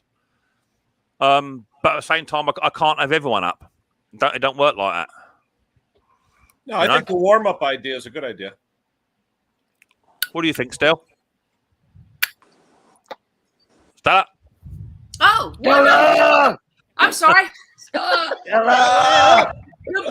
audio faded out there for a second. No, I mean, that's a great idea. You're always going to have that segment of the people that, only show up for the main act anyway. So, whatever. Hey, I'm there to have fun. I don't care. If I'm up on the panel, that's great. If I'm not, that's fine too. Well, from what I remember from last year's Christmas bash, people were revolving anyway. Like the viewers, people in the chat were just revolving all the time. It was like continually people coming and people going, and It was just always full, but different people as the, every half an hour. Yeah. You got different people. How could you tell it was going fast? I know. It was fun moderating that one. So Ralph Morica said, switch the version over to Zoom, and you can have like 50 people up on the panel. That's true. Oh, yeah. And then everybody would be about. I was going to say. How would that possibly work? Yeah, you're not gonna get more than this. I mean, Mick, you and 8 others, that anything more than that's going to be impossible to control. You're gonna. You're bang on. I mean, it's like now I've got an alert now to say my basement is now full. I've got someone trying to come on up. Who's that down here? I've got Chrissy and Jason. They can come up, and someone else is trying to come in as well behind them. So if I get rid of that, so now my basement is now full. And I've got an alert saying there's people trying to get in, so that's what I don't want. And when last time I did it, and we had, I think Henry from Mowers and Blowers on, not the outdone one, the original one. When he came on, he was up and down like a fiddler's elbow because his internet was so bad. And then Conker turned up, and Henry couldn't get back in because Conker was there, so I kicked Conker out. And so you can imagine how much work there is involved in trying to keep your panelists inside the basement, and people trying to get up there and say hello and all the rest. It's really, really hard work. You know. So yeah, you got to control all that, Mick. You just wait. Mick, you just wait. You think this is going to be hard this year? You wait. In 3 years from now, you're going to have 100,000 subscribers, and you're going to have a way harder time doing a Christmas bash. No, I won't, because I've already sorted that. Jason and Chrissy are going to be my admin, and I won't have to do any of it. So that's sorted out. Sweet. Perfect. Sorted it. Because it was only today in their live stream, they were saying they built their house with room for people. So I'm moving in there, and they're going to be in the admin. That's sorted out. Well, that's perfect. The thing is, Nick, I understand your pain right now, but Steve, let's not let the cat out of the bag. I mean, you think this is hard organizing the holiday special. Wait till Steve and I organize our special that him and I are going to run at some point. I mean, I'm telling you, I'm in. I tell you, Chrissy, it's no. Not even in here. 5 minutes. I can't. Jason can come too if he wants. The thing is, Chrissy, right? If you and Steve-O are thinking about doing a collaboration, right? That's fantastic. But I tell you, the work that's involved in getting that all set up, it's not just like hitting the play button and going with it. It's really hard work. I mean, I had a full panel, which took us about 9 months to get the people in, right? 9 months, okay, to get confirmations, and then a month before, 2 weeks before, a day before, on the night, emails were going out saying, "Don't forget, streams in an hour," whatever. My panel was full up. And then Musty One started rocking up in the chat. And I thought, oh, my Lord, I have no vavavoom for this man. You know, and I'd invited him, but I double booked because someone said, yeah, I might come up. We'll see how we get on. And then all of a sudden, my panel was full up. Okay, so, hey, Mick, on that note, I do got to tell you this. What happened last year with Musty? You invited him, and he said he couldn't confirm. And then he came up at the last minute like that? Yeah. I'm going to be honest with you. That is probably what is going to happen with Donnie Boy 73. Yeah. He doesn't know. He doesn't know if he can do it till like an hour before it happens. It's tough with him, with Cindy and everything. Yeah. Yeah, I fully get that. So I have to have a backup plan, you know. Yeah. But in between that, I've got like 50 emails saying, "Yeah, count me, and I'll come up as well." Oh my Lord, I don't have room for 9, let alone 50. You know, so I think what I'll do is I'll yeah, that's right, Peter. Musty had issues with his parents at the time. That was right. Well, I think one of his parents was ill. That's a problem. I think what we do this year is I might extend the live stream and go an extra hour longer, which will fit in with you US guys and girls and you Canadians. But we do like a 45-minute warm up, you know, just a general chit chat, get the crowd moving, get in the holiday spirit, get some beer flowing, and then we just go with it, drop the basement down and invite the guests up and just go from there. I suppose that works for me. Well, Beck, I'll make sure to get you the Chicanix contract writers well beforehand. Yeah, please, Bob. Yeah, so it's going to be expected. Hey, Ron. That time. Hey, Ron. What I usually like to say is you get my people and they'll contact your people and then we'll figure something out here. There you go. Yeah. My secretary. Yeah. Yeah. I'm sure Steve's going to have contract writers too, you know. Well, we're going to need some stickers here and there and I wouldn't mind brown M&Ms. I wouldn't mind so much, Ron, but I have been pestering Chicanic for 3 weeks now about the contract. She's done nothing about it. Yeah, you know that's what I mean? true. Yeah. She's getting her lawyer to review it.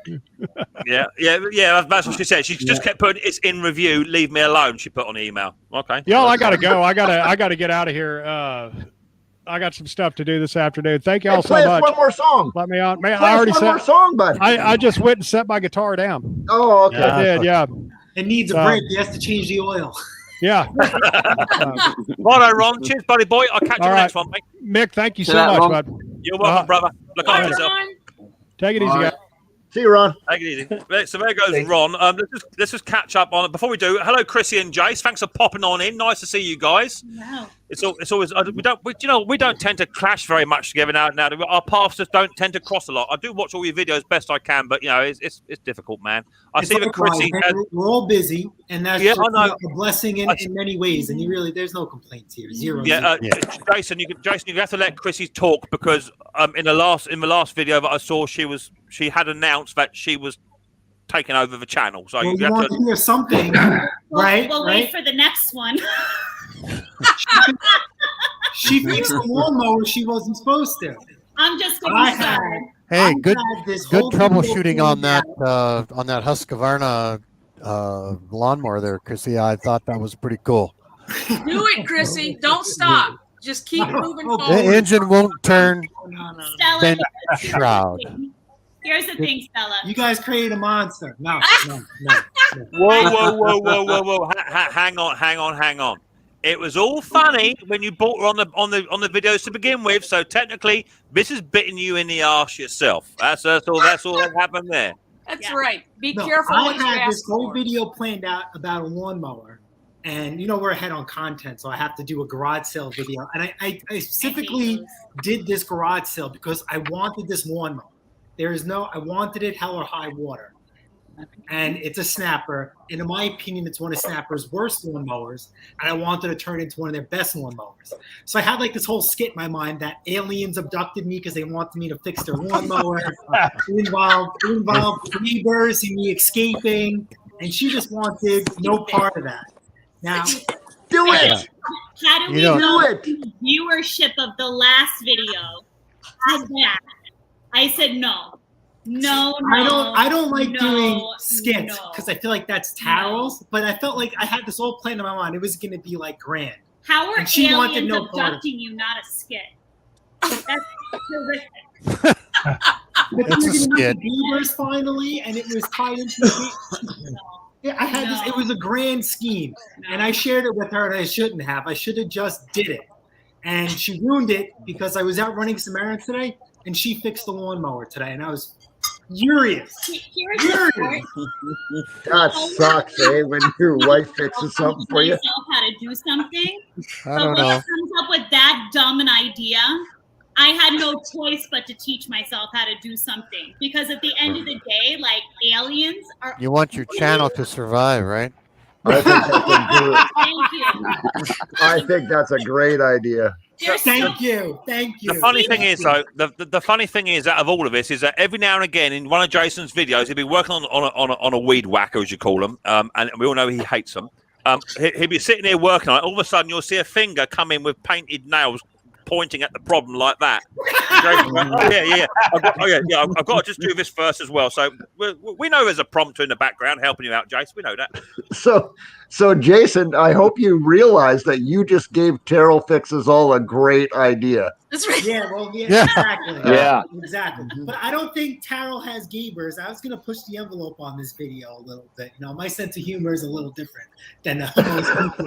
But I was definitely going to push it. Yeah. It was definitely going to be good. But not now. In my mind, it was good. Who knows when it goes out? Plagiarism is when you steal something from one person, but research is when you steal something from a lot of people. Right. But Bruce, the key word was it was good in his mind. There's a lot that goes on in his mind, and that's a place you don't really want to go sometimes. Wait, should I just tell you the skit I had in my mind? Or yes. We gotta see it. We gotta see it, man. Go. All right. No. There is no. Well, we were gonna do outfits, and I had the Gabers. They were signed up for it. It was amazing.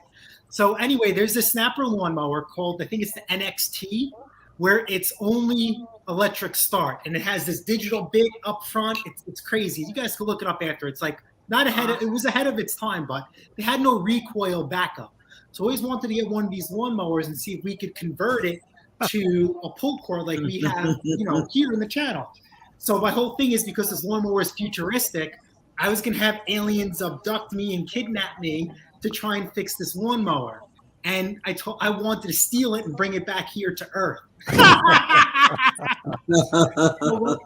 So I was telling the aliens, no, I don't know how to fix it. So then you know how like the aliens used to like probe people, you know.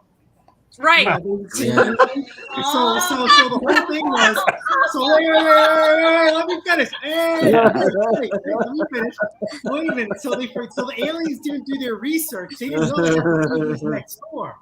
My whole thing was I was going to pull the probe out and I used the probe to beat them up and freeze them and I escaped the spaceship with the lawnmower and I bring it back to Earth. Dr. Mick. Okay. So She didn't want any part of that. She's like, you're telling the whole world that you've been pro Dana. I'm like, it's content. It's okay. It's 22. That's Mick's other profession. That's the other channel called Pate's After Hours. You don't want to get me past a watch. I'm telling you, you'll be in trouble. Man. Mick, I didn't know you were a proctologist.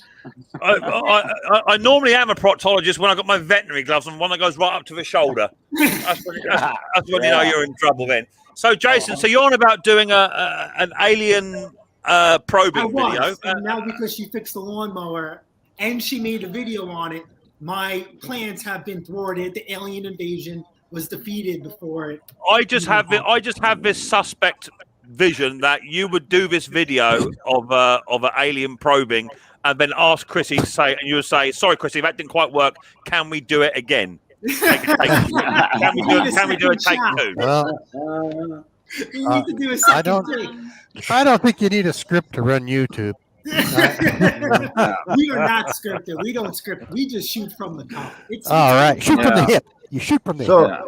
So Jason, no offense, Tina, but Jason, do it. Thank you. Just but it's do too late. it. She fixed the lawnmower, so it's like that's what YouTube's for. I need to buy another one. I need to find another one.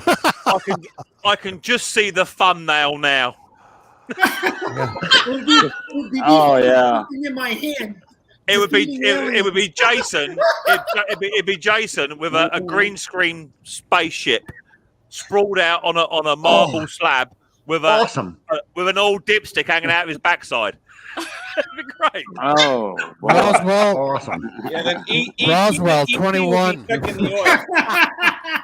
I tell you something, Jason. I am not touching your Area 51. It's not happening.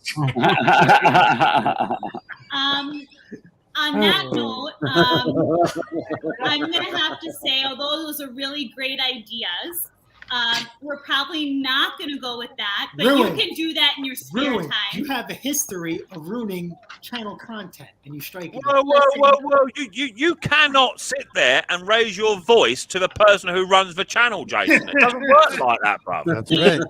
See, Mick, there's a thing here. Yeah. I have more of a job where I have to protect my reputation. When you run a school, you do have to protect a reputation of sorts. Yeah. If my name was Googled and then they see my spouse bent over being alien probed, this is something I always seem to remember. Sort of.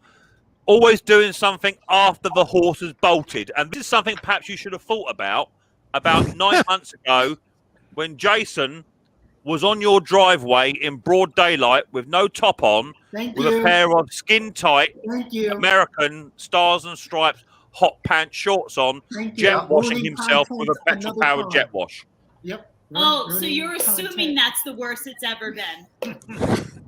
That's as far as my sick mind will allow me to go. Never film anything that you can't show your grandmother, even if she's gone. Well, when Jason put out a video once, and all it said on there, "Billy Goat gone bad," I wasn't watching it. I was not watching it. Although Hayes Machinery's video with that goat jumping up and down on his bed was pretty freaking scary. Yeah. Bruce, I'll put it to you this way: we have an anniversary coming up on the 18th. His parents, the morning, many times, but even the morning of our wedding, his mother looked at me, and I thought it was going to be a beautiful speech. He basically looked at me and she said, "I'm just letting you know for the last time, there are no backsies. Once he is yours, he is yours." Oh, okay, okay. So I would review that contract because no backsies, but it doesn't mention no trade-ins. That's right. You can always part X, and definitely I would part X for a slightly taller model. Well, does she? She is your manager of acquisitions and dispositions, so you have to tread lightly, my friend. Ruh-roh. Can we just get, because she ordered the parts, and I'm like, oh, I'm an idiot. Idiot, man. But in all fairness, that doesn't take. You don't have to be Einstein to order parts for small engines. I do all the parts ordering here anyway, so I've been doing that for years. But somebody say Einstein. You know, Einstein. Somebody say Einstein. You got a haircut. Good one. I love that sticker. Can we get a couple of thumbs up, please, ladies and gents? I'm sitting at about 69 thumbs up at the moment. I haven't done one yet. There you go. Thank you, buddy boy. I think I'm sat at around about 80 people in the house with 60 thumbs up. So give some thumbs up. It does help towards the growth of my stream and the growth of my channel, which then does return back on you guys a bit later on down the line. So give us a thumbs up. So Jason and Chris, you've been busy. Yes. How are you looking? Are you preparing for next year? I know you was touching about snow blowers and what have you a little bit in the stream. Are you not even looking at that yet? Prepared. We are not prepared. 110%. So it's been a couple twofold. As far as equipment's concerned, you know, you really want to get me aggravated, huh? Between the video and so a couple things have been going on over here. Chrissy, he's quite touchy today, isn't he? Oh, he's been so touchy. Does he need a nap? Does he need a nap? Tell him to go and have a nap. I actually just fed him too. I fed him before we got on, so he wouldn't be as touchy. Do you think that Chrissy, would fix? Did you wind him? I think he needs winding because he's very, very touchy today. Is our Jace?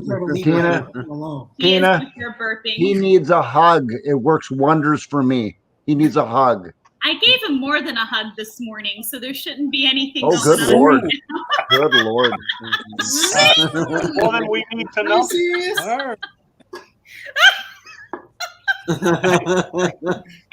Is that more than we need to know? He looks just like that in it also. Do you have a video on that? Really? Hell no. I think I'm as red as that scarf right now. No, but so we're good on like fall blower equipment, but as far as winter time, no, we're not prepared. We're not prepared at all. And that, you know what, it's half blessing because that meant last winter was great, but you know, we're just busy now. We're just busy. Nonstop. We're busy with repairs. I got a huge break. I've been doing my side business, my remediation business, as long as I've been teaching. That's been over almost 20-something years. That's exactly what it looks like, actually. Oh, lordy. You see? Yeah. You see what I mean, Chrissy? This is what you say if you Google next door. If you Google my name, this is what comes up. That's what comes up when you Google Jason's name. I'm just mad that no one's paying me royalties for his pictures. You know what? Well, you guys, it was 100 degrees here last week, and I just put a snowblower through the shop. You have not. Yeah. Yeah. I did. They want to get it in early. Make sure it's running right for the wax. Ellis Mowers, will you please get your bottom up here now, young man? It's I have such a photo of her at Home Depot, and it was. I want to ask him a question. All day, I dream about Ellis Mowers. Come on, Ellis, get your bum up here. Come on, Ellis, get your bum up Put your here. shirt on, buddy. I gotta be honest with you, Ellis. Yes, Cajun. Ellis is half right. Ellis, you do need to get up here because I have been talking about Ellis. Honestly, Mick, you know, we got into the whole tractor thing, you know, with two of them now, but we're just busy. We're busy. And now I honestly probably want the next tractor even more than he does. So Oh dear, oh dear. Dear, oh dear. You know, it's Oh, no. hard. Up, he is coming. There we go. You were saying, Cajun? I'm going to go ahead and jump down, make room for Ellis, and appreciate you having me up, Nick. Good to see everybody in the panel. It was good seeing and, you. Say hi to Missy, eh? I sure will. Thank y'all. All right. All right, buddy. Take it easy. All right. Good lady. Love, peace, and crackling grease. Amen. So there goes Cajun, and we're just awaiting the long arrival of our very good friend and celebrity Micks Mowers, who I know that Chrissy's got a bit of a soft spot for because he's a bit of a southern gentleman. But we're going to leave that there. You notice how Chrissy all of a sudden started playing with her hair like a nervous sort of thing going on? Anyone else notice that? Anyone else notice that but me? I noticed that. I think Jason plays with his hair a lot more than she does. He's come on, Jason. Jason, come on, take it. I love those little. I love the little ones. Yeah, there you go. Yeah, the ones you do at work after you've just taken a rock out of a transmission or something. Was that a little bit of a mullet thick there, Jason? Right on. Jason, my niece thinks you rock. She's now starting her 4th year. She's working on a red seal.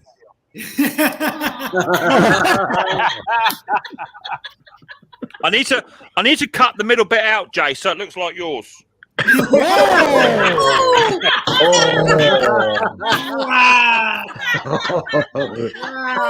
Ladies and gentlemen, boys and girls, please welcome to the stream. He hasn't been here for a little while, but please welcome my good friend and yours, Mr. Micks Mowers. Hey, buddy. I've enjoyed watching y'all too much on the big screen. I make myself sick. So this is the man that started doing. Whoa! This is the man that. What's wrong with you? Someone, please get hold of Chrissy and get her to contain herself for just 5 minutes. This is the guy that started fixing lawnmower returns for Walmart. Now he's got tractors lined up to the main road. And nice to see you. Nice to see you, Alan. Driveway, Bruce. He's got a little fanfare. Jesus Christ. Yeah. And then you still fix the odd $40 jobber for the single lady too, and I like that.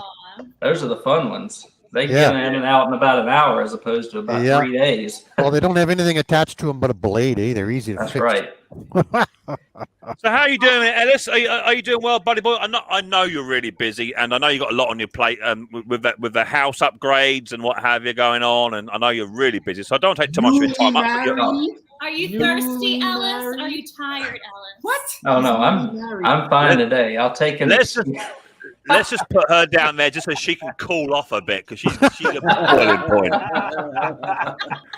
Lord. It's like bringing a celebrity on board, though, Ellis. Thanks a lot for showing up. Yeah.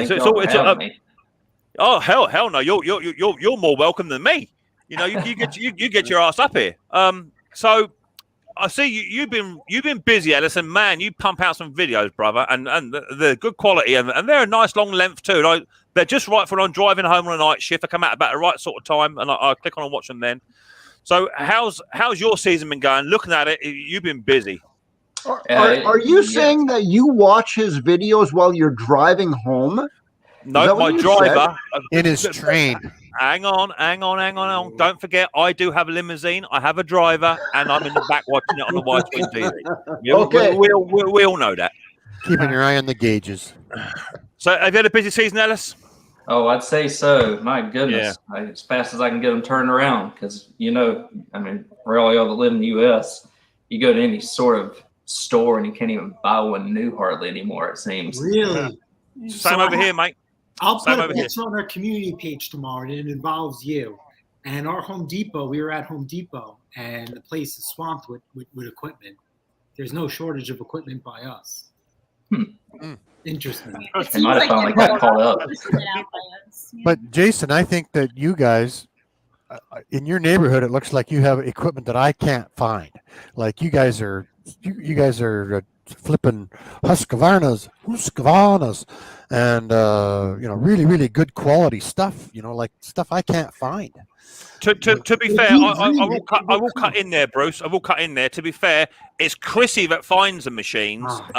Acquisitions of good quality. Normally, Jason just. You know what? Why don't you do the Christmas special on your own? You don't need me. I'll just be a spectator. Well, we've started Hang on, Jason. And then you can come here and run the show. No problem. Jason. Send Musty Jason, more love. Stop now. Let's not start throwing no toys out the pram, Jason. Come on now. I know you're cranky. Jason, we all love you. You know that. Because he hasn't got a hug yet. Well, then it'll be a Christmas special. We've got to have Jason up here. We know we have. We've got to have him up here. You're the best. No one's better than you. Let's go back to Ellen. Chris, you got to pet him gently and give him some treats. So he got that already this morning. So is it the same for you then? As you're saying, Ellis, your superstores and what have you just don't have those new machines in at the moment. Just don't have them. They, like probably the sub $2,000 machines, they all left before April, and so a lot of people are looking to find stuff on the lower end of the price range. Don't really have many options if they go buy new.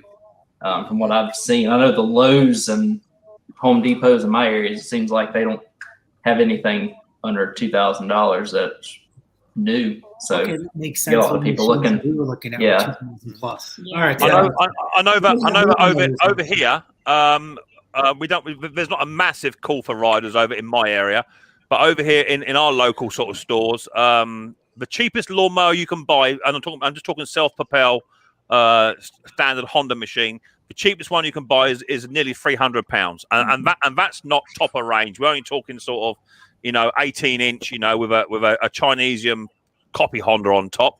But their stock levels everywhere on the websites out of stock. Don't have it. Haven't got it. They're getting ready for Christmas. I think they're dumping their stock and they're getting ready for Christmas, guys. Bruce, this has been since the season started. Oh, out of stock. I mean, I know that Tim, he runs a mower over for his little thing he does called Wilco's, which is a really low end machine. It's a really low end, cheap, mass produced machine.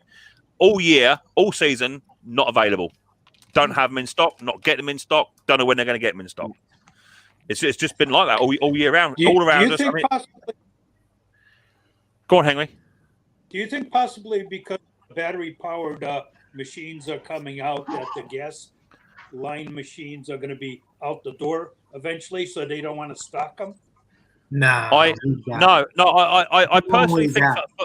I think for us in the UK, it's been COVID.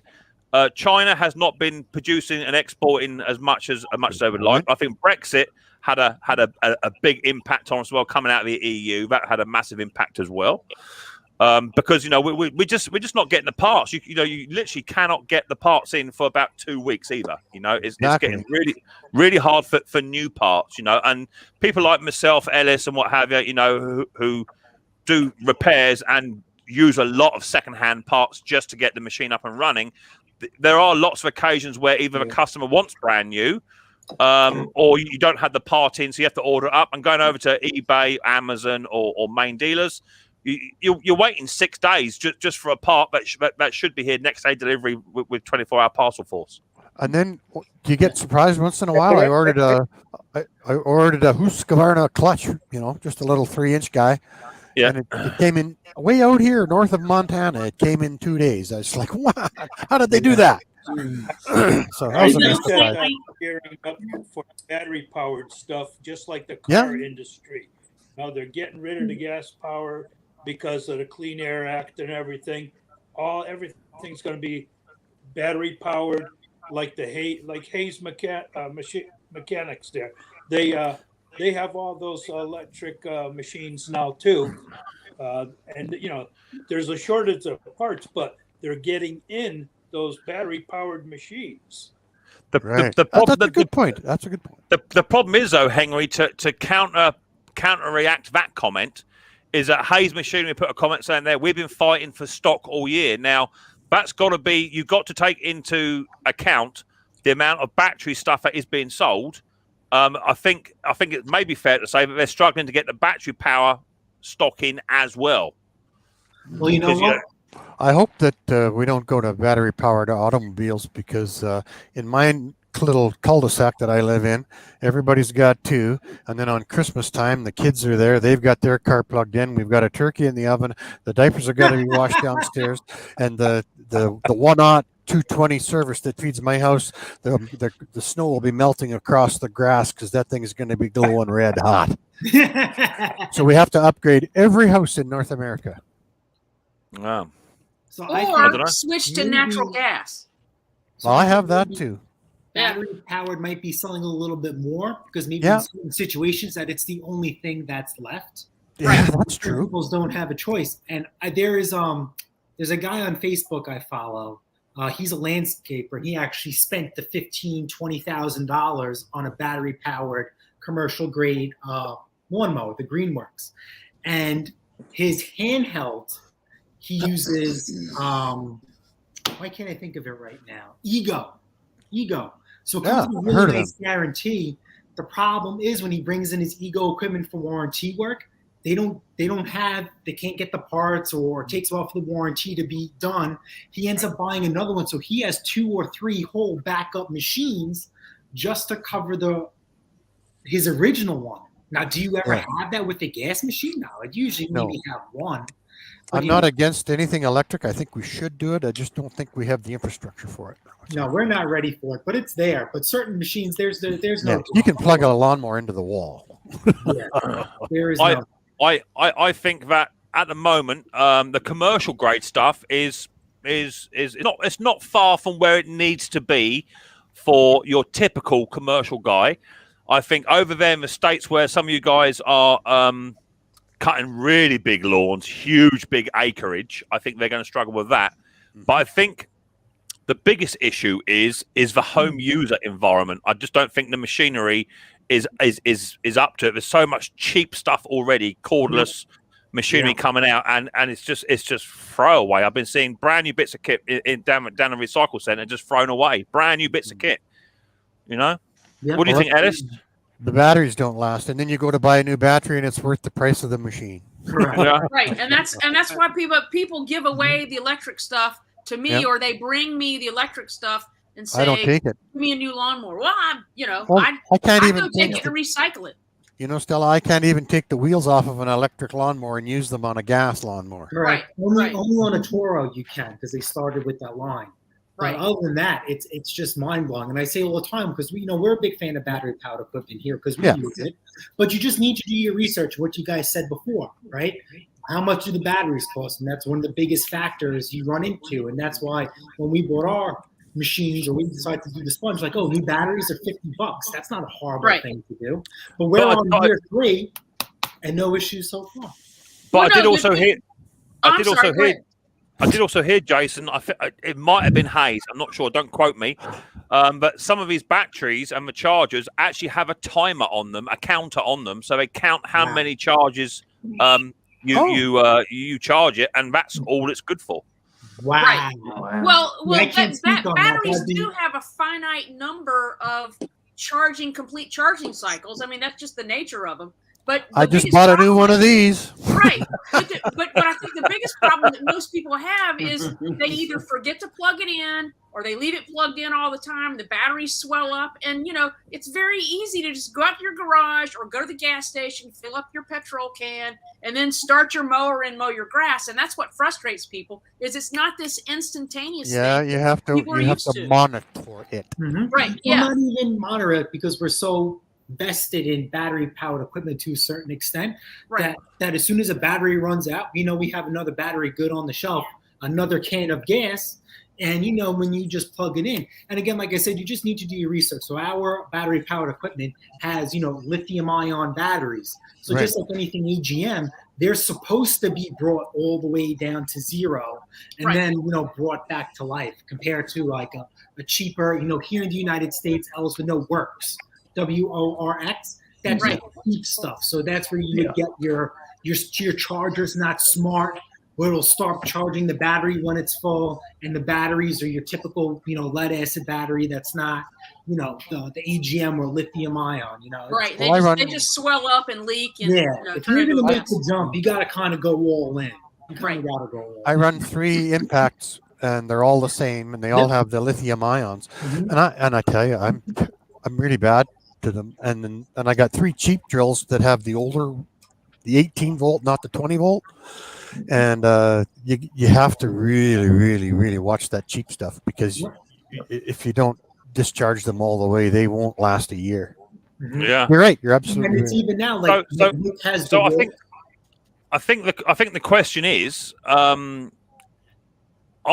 we all ready for the evolution of cordless power for lawnmower dealers, for flippers, for repairers, for whatever? Are we up together, ready to change a YouTube channel dynamics over to repair? Jason's just nodding his head. Oh, what about you, Ellis? Are you up and ready? Good to go. Got your circuit boards ready, and you educated yourself. Your multimeter, your amp. Yeah, the amount of infrastructure and the shift that we will have to do will be pretty big if we go primarily electric.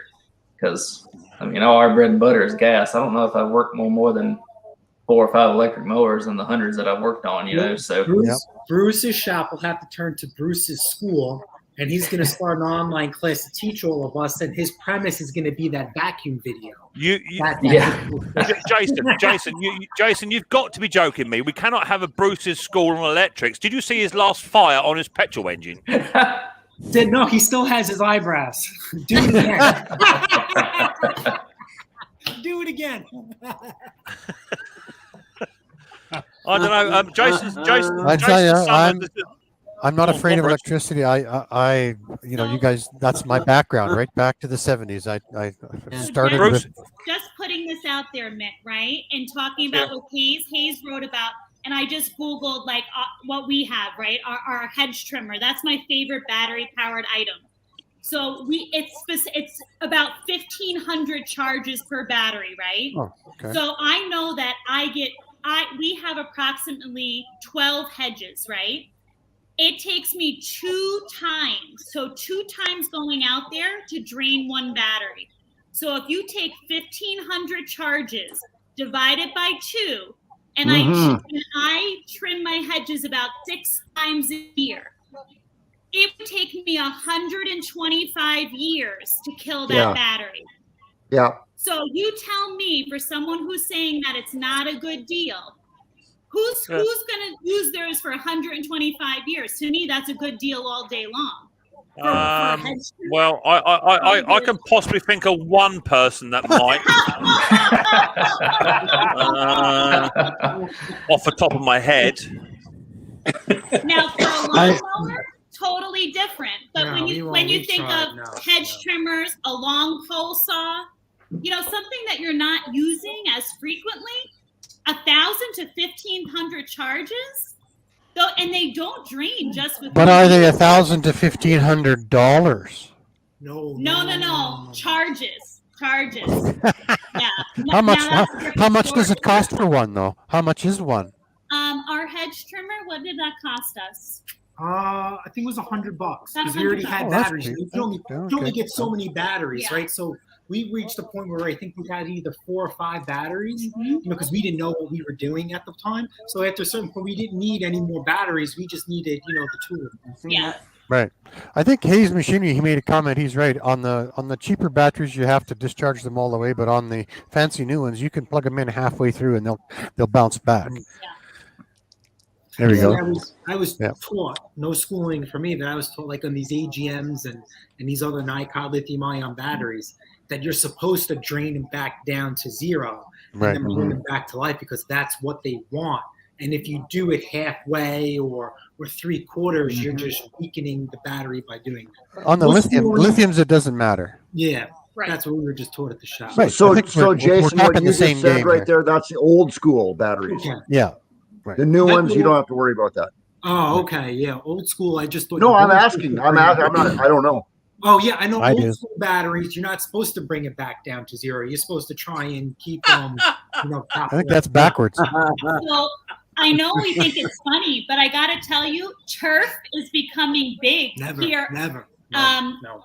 In Florida, I got friends in North Carolina. No. Turf is becoming big for backyards. Yeah, because they have droughts and stuff. No, we're never doing turf. No. I know he doesn't want it, but it's actually something people are seeking out. But it's popular here on the island. People are doing that now because they want to. Chrissy, you can't say too much about AstroTurf because my neighbour charges me £45 a week to cut her AstroTurf for her. I'm going to do it for 3 years.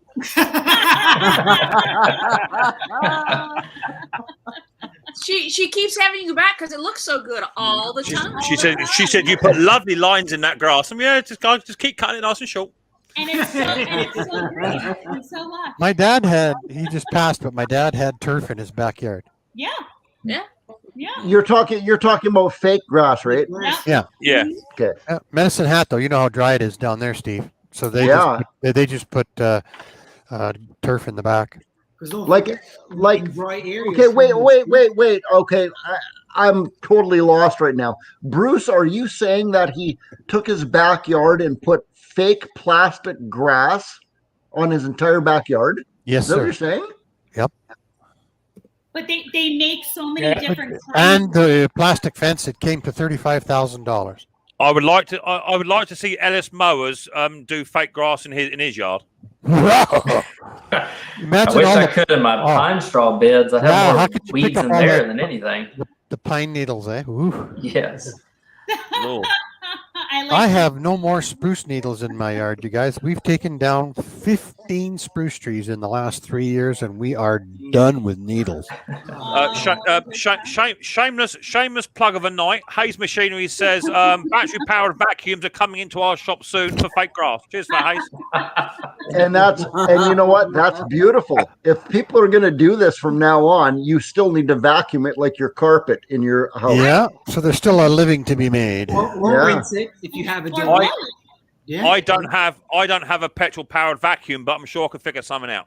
That's right. I could figure that out. Powers combined. With a kickstart. Yeah.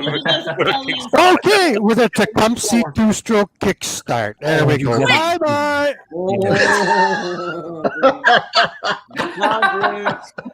You bad bugger. Oh, you did that on purpose, too. I sucked you right into that one, man. So, Ellis, has your you're working your way up, Ellis. See that? Look at that. You're right below a couple of years ago, Ellis, of course, you were world famous, renowned for having about 60 brand spanking new lawnmowers under your house, and everyone was asking the question, "Man, how are you getting them?" Yeah. Is that a thing of the past? Because we used to love that big pallet unveil where you'll get a brand spanking new machine, and it would have a pull cord handle missing off of it, and you could sell it again for $300. That was crazy, man. Is that a thing of the past, Ellis, or have you just dipped down at this year or what? I think I got into it before it became a thing amongst a bunch of people, and I could get them at a lower. It's almost like I kind of dug my own hole, I did myself in. But I think with the whole everything going on in the world and all that, I wasn't able to get any at a good price point last year, nor there's much availability. And I guess considering the way it is this year, I don't, now that I've expanded to riders and zero turns and other equipment, and I can source it here locally. I don't know if that's going to be in the future at all. We'll have to see, though. I asked you 20 times how you did that, and you never did give me the secret sauce. I've lost it. So, did anyone else see Ellis's video on the shed move that he precariously put onto the back of his trailer with a piece of baling twine and what looked like a rubber band, and then dragged it about half a mile down the main road? Anyone else see that video? I'm going over there right now. See, in the UK, Ellis, that wouldn't have happened. Right, you'd have been nicked, arrested, and probably shot on the side of a road just for even attempting that. That was proper hillbilly.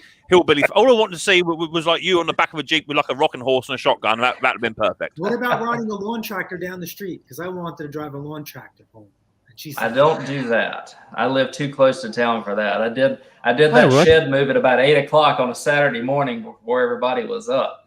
And I guess in my area, that wouldn't be a weird sight, so to speak, because I do live out in the country, even though I live kind of in the middle I'm right of town. in the city, and I fixed that STX 38, and I drove it, but we have back alleys everywhere, and I drove it all back alleys over to my buddy's house.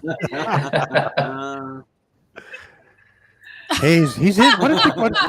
Wow. God, I tell you something. What is up with this man? Whenever he's in the chat, he always gets right above his station. He comes up here, he's quiet as a mouse. Mick, did you see I featured you in our last video after renaming our goats Mick and Conker? Cheers for that, mate. Much appreciated. and now, what really worries me is beforehand you sent me a photograph of a goat on your bed. So now you've named a goat after me, and the goat's probably on your bed right now. Cheers. Yeah, you're doing nothing for my confidence.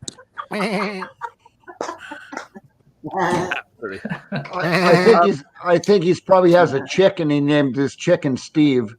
So Jason Summers has said, "Hey Mick, no Conker time this week. I need to laugh." Okay, so there is no Conker time this week because I can show you. Conker is actually away at the moment, and he's elsewhere. What I do with that there is there. So I said to Conker, if you're going to be away for the week, you're going to need to send me a sick note, because otherwise you would be marked down as absent without leave. And funnily enough, he got an email. Or I got an email today. When you all jump over there, I got an email today from Conker to say, "Dear Michael Mowers, this note is to let you know that my grandson on top of a tree is excused from coming to the live stream tonight as he is unwell." So he actually sent me a sick note because he's not coming, unfortunately. So Conker is actually away. He's actually with his wife on a cruise. Someone's house sitting for him, and he's gone away for, I think it's a 3-day cruise. I think he's going. I think he's going up and down the Solent, up and down the Channel. I think he's going. Which, to be fair, knowing Conker, if he's on a cruise ship, he'll probably end up hitting the Isle of Wight and sinking the boat. So, well, he had a live stream scheduled last night, but he was a no-show. So that sounds like my good old friend Conker. I know he has been having problems with an FS38, and I did talk him into buying a new pot and piston for it, because it is quite a simple job. And it turns out he's bought the wrong one. It's got the wrong inlet on the manifold, apparently. Well, So, all seriously, he titled the live stream FS38 Rebuild Live. And then it was like, an hour of waiting for nothing to happen. I laughed. I thought it was funny. Does he really have all this trouble, or is this just a gig, or what? Okay. Hand on heart, Bruce. Hand on heart. Okay. That man rings me up. If he's having a bad week, he will ring me or FaceTime me or message me probably 6 times a week and ask for advice or how do I do this. And do you know what? I love it, because I can sit and chat with him. I can sit here whilst I'm in the shop, pint of beer in my hand. I can sit here and chat to him and just have a laugh and a joke. And he really is. The thing is, right? He's not as silly as you think he is, right? Right. Of course. But the good thing is that he's an elderly gentleman, and he's got his own little workshop, and he's having a go. He's having a go at it. He's not the most intelligent man when it comes to, the dynamics of an engine or how it fundamentally should go together. But like lots of us, he's in the shop and he's doing it. He's having a go at it, And if he can turn a pound as well, then he can take his missus out for a meal, and he's happy with that, So he only contacts me twice a week. The funny thing is that he contacted Ken to get Ken to buy him a carburetor for the FS38 when he could have just emailed me and I would have sorted it for him. But no, he went all the way to America to speak to Ken to order him a carburetor for his FS38. Yeah, but he wanted me to order an Alibaba carburetor from East Long whatever out there. I don't even have a membership with those guys. Does anybody here do? Alibaba? No, I don't. No, I don't. That's kind of like a line I won't cross. It's a good stock to own. Yeah. I have purchased some bits off of Banggood. I've got some fuel lines in and some other bits and pieces, but they were really, really cheap quality. And I just thought, no, I'm not doing it, because I had a load of stuff come in once, and it was so bad I just threw it away. It wasn't expensive. I had to wait 3.5 weeks for it to come in, and I just thought it's just not worth doing it, because it's just going to fall apart on me, Okay, the Chinese what do you call it? Centrifugal clutch on that Husqvarna it definitely did not have the quality of the original OEM. It was a little thinner. Yeah, well, it will be, because they can't copy it exactly, and that's when you find out, that's how they got around the pattern, because they built it slightly thinner, and that's going to lead to problems later on. Right. Hey, speaking of Bruce saying Husqvarna. Yeah, where is he? Yeah, that's what 3 weeks. Where's Klaus?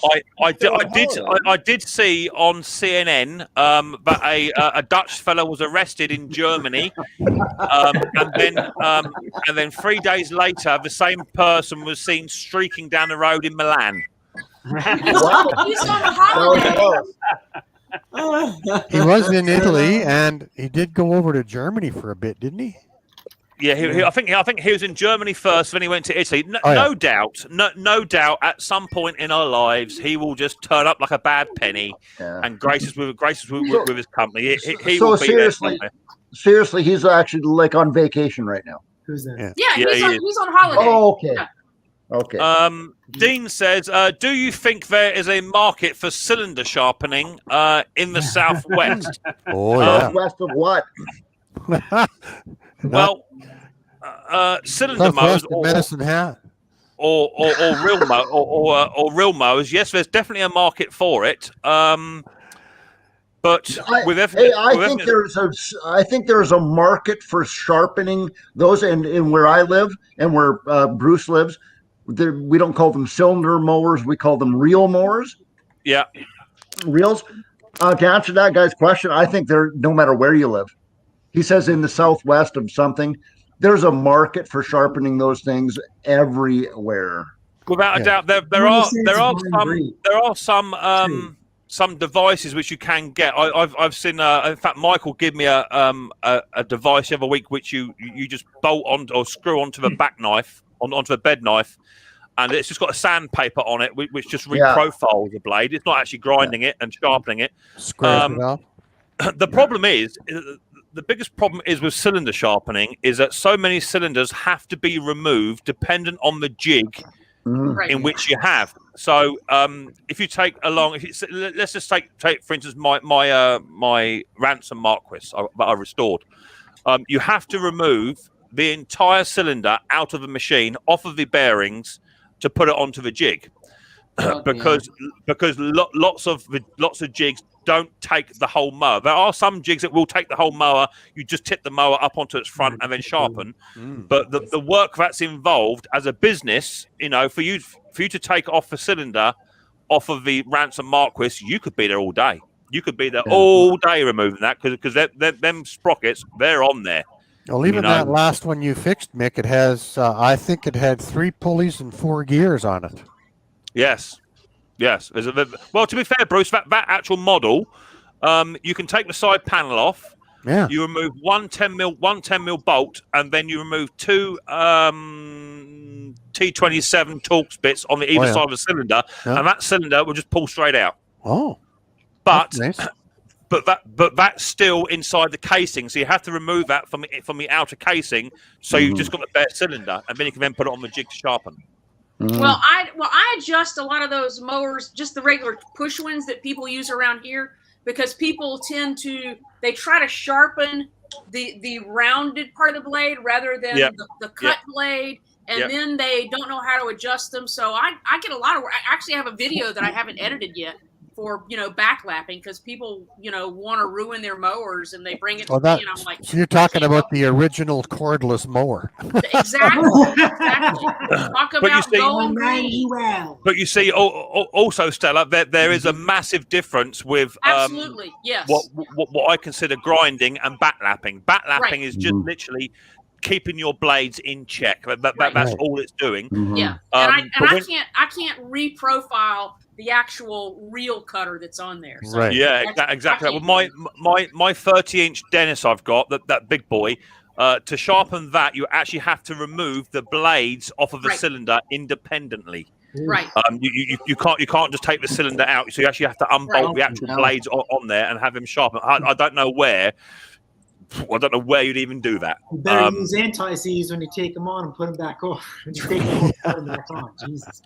They're just it's a unique market, and I think when I had my Ransom Marquis done, that's a 20-inch cylinder. I think they charged me £45 for that, and I'd done all the hard work. I bought a brand new bed knife cutter. I took all the cylinder right out as well, and all they had to do was just put it on the jig and sharpen it. And they said there's about quarter life left in that cylinder. A brand new cylinder for that is 230 quid. Wow. Now, are those small scope engine adjusting? just how to sharpen those cylinders. Yeah. Okay. So Dick Small Engines does get involved in that because he comes from a grass keeping golf course. But when you're on about with the compound stuff, that is just backlapping. Just literally keeping that edge, keeping the side of the edge good. It's not actually grinding the cylinder itself. It's like using a steel on a knife, eh? Just exactly that. Just tiffling, you know. Whereas when I actually saw my cylinder being ground, I could actually tell that my cylinder wasn't bent, but there was more meat to come off of the middle of the cylinder than at either end. You can actually hear it as it brought the grinder in. It started to attack the middle part of the cylinder first. So there's a lot to it, you know. Apparently, Stuart says I do a lot of cylinder mowers. They do take a long time to remove the cylinder. Yeah, exactly. It takes a lot of time because you got to think of it in logic, right? Especially an old vintage machine. Some of those machines have got the original cylinder and they've not been off since 1970. You know, because people have been backlapping, keeping the cylinder in good shape. You got to get it off, and those bed knife cutters, there's 5 bolts that hold them on. Oh man, you got to heat them right up. You got to whack them with impacts. You know, it's a lot of work. It's a lot of work. So an old guy like me with a beer and a bastard file wouldn't be able to get it done, eh? Well, I actually went down, Bruce, to my local hardware shop, and I bought what I thought was a relatively good impact, a hand impact, you know. And within the first 3 minutes, I'd broken 2 of the bits. Yeah, wow. The one you hit with a hammer. Yeah, exactly. You know, and in the end, I paid out for quite an expensive one, and that did the job. But it still took me about 45 minutes just to get the bed knife cutter off of the cylinder. Well, the next time you buy one of those, Mick, I would suggest buying a Milwaukee. You would say that because you're Hayes Machinery. I was actually looking at a not Milwaukee one. I was looking at a Lidl's one. What about the wall? Talking about a shameless plug. Shameless bloody plug. Also, Hayes says we don't get involved with cylinder mower grinding here in the southwest. We just get a mobile guy to come in and do it for us. Yeah, there you go. So I can't speak for maybe Ellis, but I know here where we are, and just even on the island itself, even in our state, reel mower is kind of like a novelty. Now, like I have a Time Master in my grass. It's the same exact thing that comes with these reel mowers. People who have reel mowers naturally have very, very short grass. With something like that would be a niche market. Would it also probably be profitable because you could charge a premium for your service due to lack of it in the first place? I generally find, in my experience, anybody with a reel mower or cylinder mower generally know what they're doing with the machine anyway. So even if you would, as you say, get a niche market and charge a price for cylinder sharpening, the chances are you wouldn't get them for servicing. Look how much you've learned, Mick, on since you started playing with the Dennises and stuff 4 or 5 years ago. Hell yeah! Look at how much you've learned, eh? Yeah. Oh my lord, yeah. You know, and they are. I mean, I get lots of comments all the time on my cylinder stuff, where so many people have these cylinder mowers and they're saying, "Thanks for the video. You've just saved me 150 quid. Just put a new set of belts on." It really isn't a hard job, and you just got to watch the video. to get it done. But they are a unique machine. Stella was saying last week, I've never seen mowers like it. You know, You're almost like a snowblower for grass. It's crazy. Yeah. The only ones around here that I know of that use cylinder mowers or reel mowers are golf courses. Right. Because you cannot cut a golf green down to a quarter of an inch grass with a rotary lawnmower. Right. Has to be a reel mower. Oh yeah, 100%. I mean, with a real mower, you can go down to like 4 millimeters. Yeah. You know, it's something crazy like that. I mean, I use a cylinder on mine. I use this little puppy just down here. I've got an Atco bound Moral 17 electric start. This one, so that's my own machine, which I use myself on my own lawn. Okay, and that will cut down to about 4 millimeters in grass cutting, and it will also cut higher grass if you put the right roller on it. I've got another one over there which I've just done with a Kawasaki engine on it. That's only a 14-inch. But they are a niche market, and when you get that cylinder sharpened just right, trust me, Jason, if you could cut your grass that low with the conditions that you have, you would sell your Toro tomorrow. Yeah, but I'm telling you, if you could get it down low enough, and you could get it low enough to put a cylinder on it, you wouldn't look back. You would not look back. No, we have too many dewworms. We have too many dewworms, and you get those little lumps and humps in the yard. You can just tell by the quality of the grass clippings going into the box. It's a completely different ball game. You know, so what I do is I put my big Hater 48 over the lawn first, go around the edges, get rid of all the muck, just tidy it up, and then I hit it with a cylinder mower. So you're right, it is a novelty because you got to mow your garden twice. But I tell you, when I've mowed my lawn with a cylinder and ready for a party, barbecue, whatever, people come in and they say, "Man, your garden! Look at them lines." Yeah, it speaks for itself. Striping is very big. You guys know that. But I'm always curious because when people come up, they always make sure if they walk into the kitchen, they must walk down the correct line and come back the same way. Right. You know, otherwise it ruins my stripes.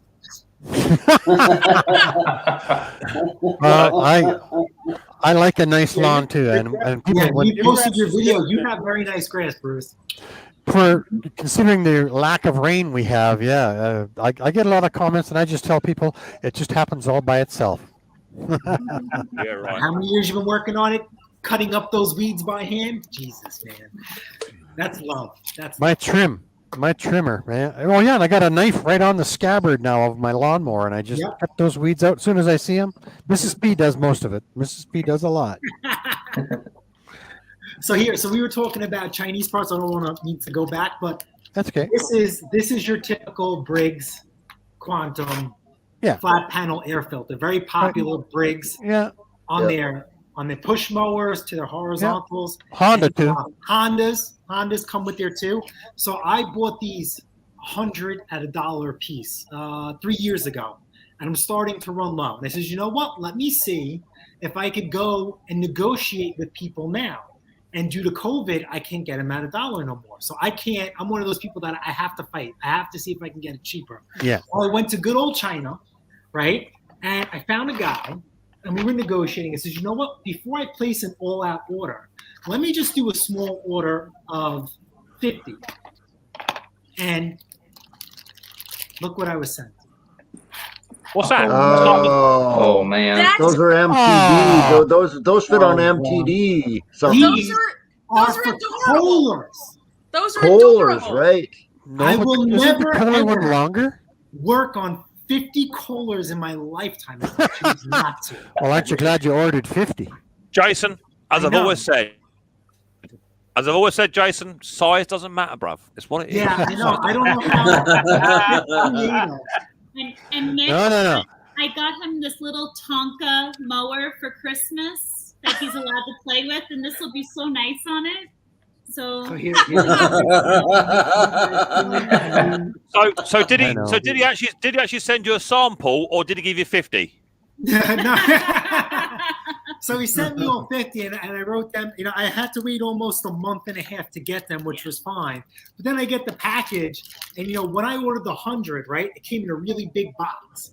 I ordered the 50. It was like a big Christmas ball. Apparently, James from Hayes Machinery said they must use a man's tape measure for that. Let's see if everybody learned the lesson here. The Mrs. ordered these. The Mr. ordered these. Who do you think should be in charge of ordering moving forward? Hey, Jason. Jason.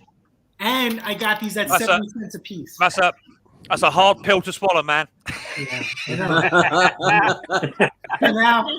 So now I'm trying to work something out with them, but obviously there's a language barrier. So now it's becoming more. That's what it is. You might just have to eat. You're gonna have to eat it, buddy. Yeah, I'm gonna have to eat 50 coolers. It's gonna be and they're not even the orange coolers that are nice and long. Like that they actually use. Everyone in China knows how to speak perfect English. Jason, I thought you would have learned by now. Why is it whenever you order a Chinese takeaway, they always forget the rice? It's the same thing, bro. They're just laughing at you. Hey, Mick, there's a guy in China now going. Yeah, exactly.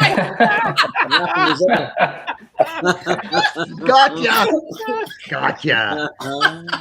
I order those. I'm a little more careful than you, Jason. I order those 10 at a time. Yeah. And they cost me about 20. Cost me about 21 Canadian to do it. Cost me about 15 bucks. There is a much simpler way. If you just put them on your Amazon wish list, people buy them for you. It's so much cheaper, Jason. I hear you. Also on that, Jason, you are aware that you have to take the plastic bag off of that thing before you put it in, right? Run it with the bag on. You laugh. I've had them come to me like that. I am not kidding. My favorite is when they take the pre-filter inside the cylinder air filter. The pre-filter's inside, and they don't know it, so they stick it on, and then it's not running, and the filter's like halfway into the carburetor. Right. Well, I have to say, I'm not sure what's the worst blooper on my channel. Was it the spark plug, or was it putting the bumper upside down and saying it doesn't fit? Well, if we want to talk about bloopers on channels, I know that somebody just recently did a video all about bloopers on their channel. Y'all like them. I'll put videos of them. Entertainment purposes only.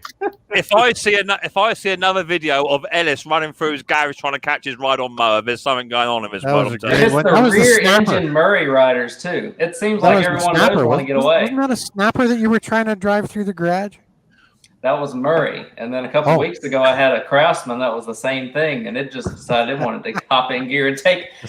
Ever since that Murray, though, I have had every mower, when I crank it up and put it in gear, it's facing out the garage. That way it just goes out to the driveway. You learned. That's right. In next month's video, Ellis is going to be doing a video on how to install a crash barrier at the end of his garage. That's going to be his next video. Well, if you look at Musty when he was working on that Kubota, he had two oopsies that became almost really bad oopsies on that Kubota. It happens. It happens to all of us. But that's why sometimes safety switches are very, very, very important. Scott Kellers has said, I did see that video about Henry from Mowers and Blowers, but he burnt his eyebrows clean off, didn't he? He had a bit of a fire going on. It blew his head off pretty much. It does happen. Ken nearly lost a finger when he nearly cut his finger off under the lawnmower deck. And what a stupid thing to do to grab hold of a lawnmower deck with a lawnmower running. Well, if you think about it, when I crashed my first lawn tractor, if that thing didn't have safety switches, who knows what would have happened? Jesus, it does happen. Yeah. It does happen. Hey, Mick, I have to come to Ken's defense here. That mower was not running. No, the engine was. When Ken did that was not running. It's just that the brake was stuck. It wasn't fully shut. Oh, the brake was stuck. Beg your pardon. Yeah. So it had built up kinetic energy behind the blade. Yeah. Momentum. Yeah. P equals MV. Nice sharp blade. Yeah. Hey, on that note, you know what? I got to take off pretty quick, guys. But I just wanted to say, hey, Henry, I got something here for you. Are you awake, Henry? Are you awake? Dave, I just gotta say, I waited so Henry. long for you to say take off. Whoa! Nice. So Henry's going to be very interested in this, and so is James Hayes, because I've been talking to James about these things too. Showed up yesterday, and I tried to make it work, but check. Oh, you got one too, Mick? I've had mine. If you watch my videos, you'll see I actually did a Rode Wireless Go setup video, Steve. Yes. I have 4 of them. What? I watch all your videos. I didn't see that. Yeah, I've done a Rode Wireless Go setup video. Yeah, it's all on there. Did you have to? Did you have to get a new one of these? Let me have a look, mate. Where are you? You're there. No, mine came with that. The one that mine didn't come with, because I use a GoPro, and I was actually talking to Jason when he got his. Mm-hmm. So on mine, the only bit I didn't have on mine was this little tiny adapter for the audio. There, which only GoPro make, and they stitch her for about 45 quid. It was nearly 70. That little kitty there. Mm-hmm. That's why I don't have a GoPro. But you can, if you're going to do it by your phone, you only need that one, the little red one with a jack. Yeah, Henry's showing it right now as we speak. Mm-hmm. A little tiny jack that goes on the end of that. He has an iPhone. Okay, Look, so Henry, this is a very important question. I see that one end of yours is a gray end and not black. Because he uses his iPhone. Right. That's my phone. That's for your iPhone, yeah. You have to Okay, use so that. you had to order that little red one extra. Right. Yes. Wow. Yes, I got one coming. So so Henry, I got this one that plugs into my iPhone, the same one you got, this little dongle, the white one. Yep. So I plug that in, and then I use the one that came with the mics. But you see how that's got two stereo little black lines? Yeah. Right. On One's both left, ends? one's right, and one's ground. It needs to be on one end. It needs to have the 3 black lines to plug into the phone, so it doesn't work. So I had to order another one of these, the one that Henry just showed you. The gray end. So first of all, one gray end, one black end. It's called TRS to a TRRS. That's for tip ring sleeve or tip ring sleeve. Oh man. Damn, Okay. technology. You know why they call it that? Do you know why they call it tip in the ring and sleeve? Because on the connector, right?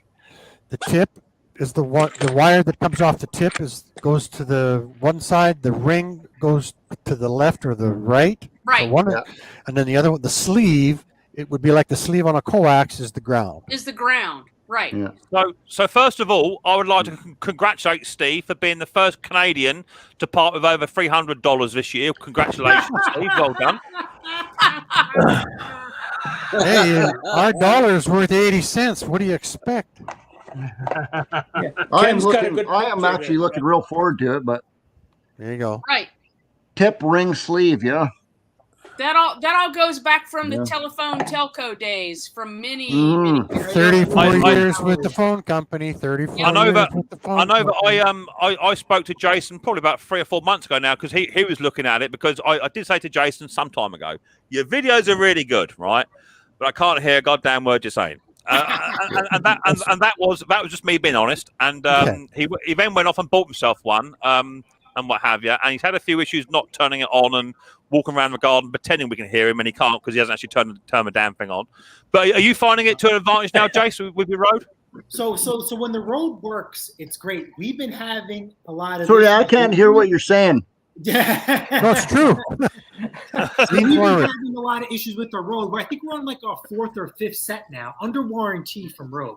Is that we'll charge our Rodes, and then we go to use it. The battery just all of a sudden disappears, and the microphone shuts off, and I lose, and I don't even realize it's off because I'll start doing my bits, and then I go to review it, and it's like,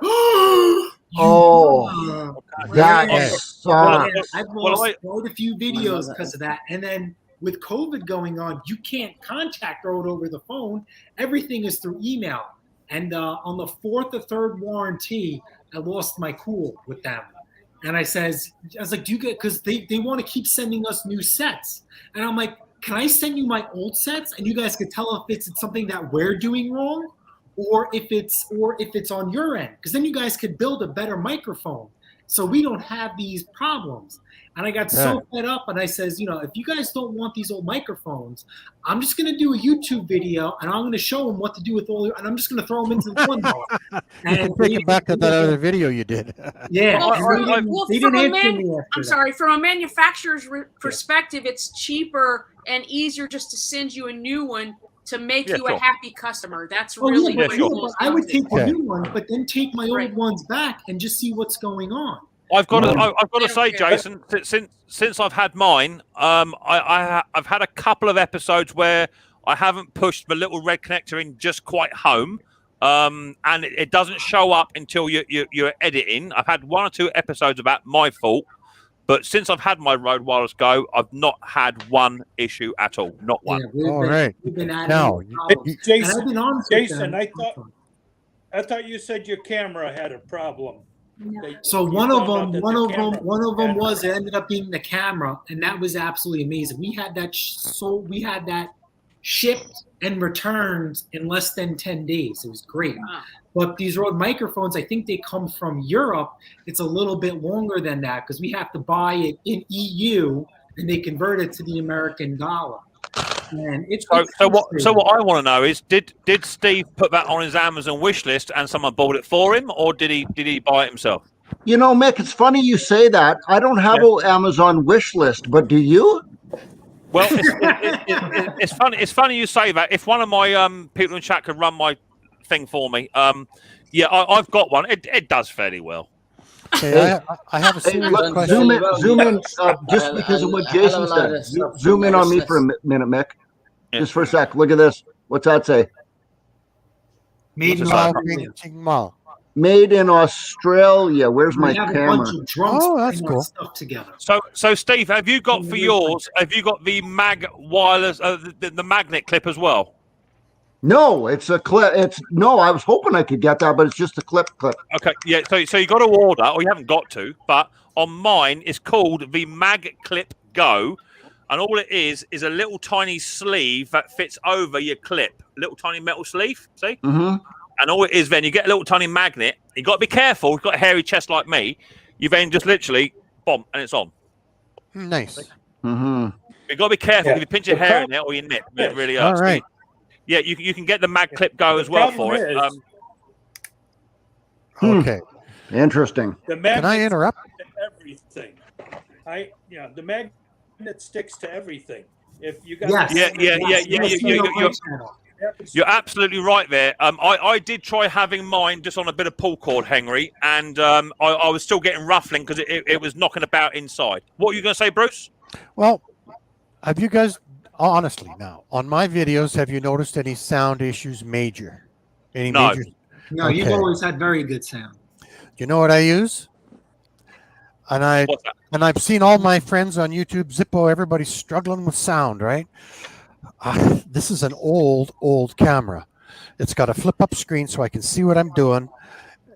The mic is in the top of the camera, so when the lid is down, the sound is awful. But when I've got the lid up, the sound bounces off the screen and into the microphone right there. And I just ordered one more of these used because I'm not ready to take on the sound issues that all you guys are fighting with. I'm just not prepared. Well, I've got to say, Bruce, a newer version of that. I've got to say, Bruce, well, they don't make one now. There's nothing wrong with your sound, Bruce, because we can hear Mrs. P from outside the back garden shouting lunch. There's no problem with your audio. But I would love to go cordless. I'd love to put the little clip on and then move around the shop a little bit more. That's my only big problem. Well, when you're out starting a lawnmower, Mick, I love that. When you're out, you can hear you like you're right there. Yeah, I mean, if it's set up right, I don't know what Jason was quite doing with his, but even when Jason was having his going, there's still a lot of drive-by noise going on. I mean, I do get a little bit. Obviously, I'm in a cul-de-sac, so I don't get the traffic. Right. But I still have people running machines, cutting grass either side of me and what have it. It doesn't tend to pick it up. But honestly, Steve, check out my video, or if not, somebody else's. But you can get like 50, 60 meters of clear line sight audio, and mine is crystal clear. Absolutely best machine, best thing I ever bought. When it works, it works. I'm asking because I'm going to be converting to something new here very soon, and you jump in and it's going to be with the camera. It's going to be $500 to $700, and I don't want to screw it up. Bruce, can I just say one step at a time, because we're still waiting on stickers to come out, and that's been 3 months. So before we go down the audio line, let's just finish your other projects first and get some channel stickers out, and then you can move forward with the audio.